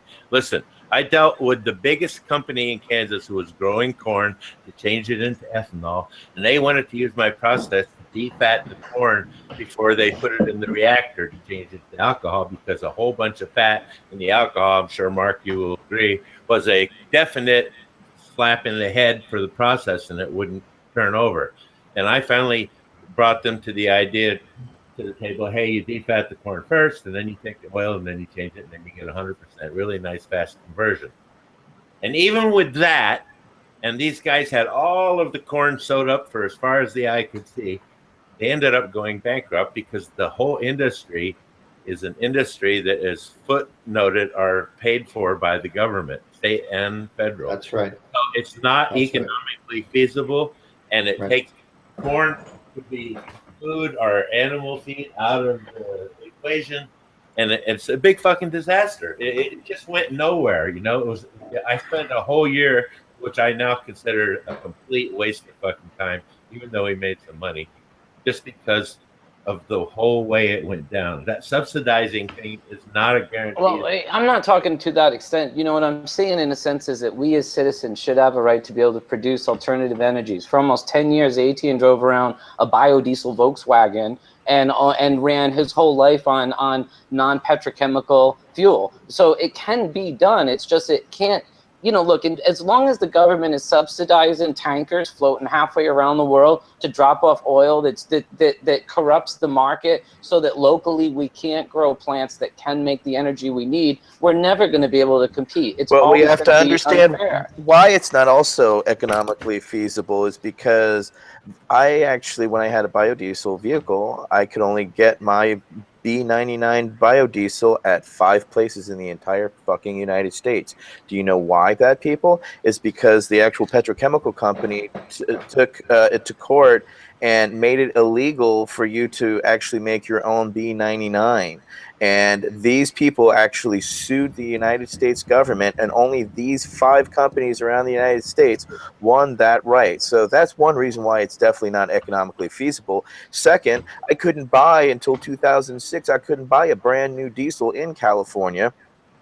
I had to buy a used one from other states because that was also lobbied by the petrochemical companies to keep that from actually happening. So it was a twofold, because I was in a war over oil and I knew about it, and I was there living under the oil fires, and I had to breathe that shit in literally, and I didn't want to deal with that. And so to do that, I see that, you know, this small company that actually opened up its own gas station in Berkeley, they actually go around with a sucking machine and actually suck out grease locally and manufacture their own biodiesel. But they can't do that nationally because there's laws against it even here in California. So you even have to change the laws just for your own fuel pool. And that's what it showed me the reality is. But you can make your own B99 directly from hemp seed oil without any issue. But however, the legality of where you are and who's actually making it would, how you like that action to completely cockblock you from the get-go. Well, let's not forget the value of hemp oil either. If you go on to Google and just punch in, you know, cost of hemp oil per liter, you know, I think Nativa sells a 750 ml bottle for about 27 Canadian dollars. So that's close to 20 US dollars for less than a liter. It's hard to take that product and turn it into something when you know that there's a marketplace that will pay this for it. You know, $20 a liter is expensive. Yeah, well, he's talking about using recycled frying oil or recycled oil from your local Chinese restaurant, and that's fine because. But they don't use hemp oil. Right. He's talking about vegetable oil, which hemp is a vegetable oil. Repurposing it. But here's the ultimate issue. First of all, you cannot make a liquid fuel from a plant. You just cannot make it economically because the cost of all alternative fuels, this is unfortunate but a truth, the cost of all alternative fuels is directly tied to the price of oil. So you cannot beat the people you're trying to put out of business when they can just lower their costs. And when they lower their costs, the reason why all those cellulosic plants all throughout the Midwest are out of business right now is because you cannot make ethanol from cellulose and do it economically. Yeah, there is such a hold on. There's such a large capacity. There's such a large capacity for grain-derived ethanol in the world that all of those cellulosic ethanol plants are basically out of business. There's no way you can do it. I agree, and I used to pay. I paid more all the time for diesel or gasoline for my biodiesel, but I knew that because I wanted to act locally, and that's because I fortunately had people that were willing to actually do that and take a chance. So for me, it was about supporting. Again, is what we're talking about earlier, being philanthropic, is reaching out in your community, and so we helped support these people so that they now have their own biodiesel gas station and farm supplies for urban farming for your chickens and feed and other things like that. So it was about community, but I do agree with you, sadly, Mark, that it is definitely not economically feasible currently. However, if we had the land bank in America actually growing hemp en masse, 300 to 400 seed per square meter, we're talking a completely different discussion altogether. But listen, they developed a car and a tractor in Japan that run off water. You just pour water in the fucking gas tank and off you go. And when the water's gone, you pour another one in and off it goes again. But do you think they're going to allow that here? I know some people who have been trying to import that car from Japan to here for the last 3 years because it's actually a little older technology than that. And you just pour water and it makes all the fuel right out of the water. I mean, it has to have lubrication in the engine itself, but other than that, it doesn't use anything else except water. Why isn't what lubrication does it use? Oil? They use synthetic oil in the crankcase for the engine, and the engine runs off the hydrogen generated by the water. But you can look YouTube it yourself and find Japanese car that runs on water, and you find the whole story about it. And now they've developed a tractor that runs off the water. So why are we so tied up with wanting to make fuel from marijuana seeds and stuff when it has so many other uses? And let's just get to using the thing that's the most abundant on the surface of the planet and pour water in the fucking tank. Hydrogen don't work, John. You don't get enough power from the combustion of hydrogen to power an internal combustion engine. You just don't.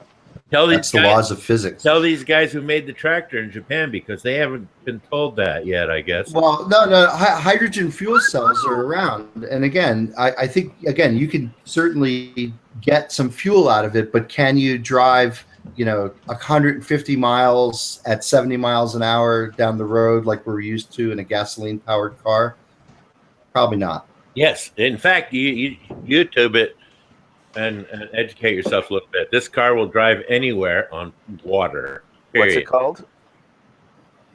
You want to check it on YouTube. It's the Japanese water car. It's hard to find, though. They call it the gas engine. So when you Google it, it doesn't come up right away. Joking.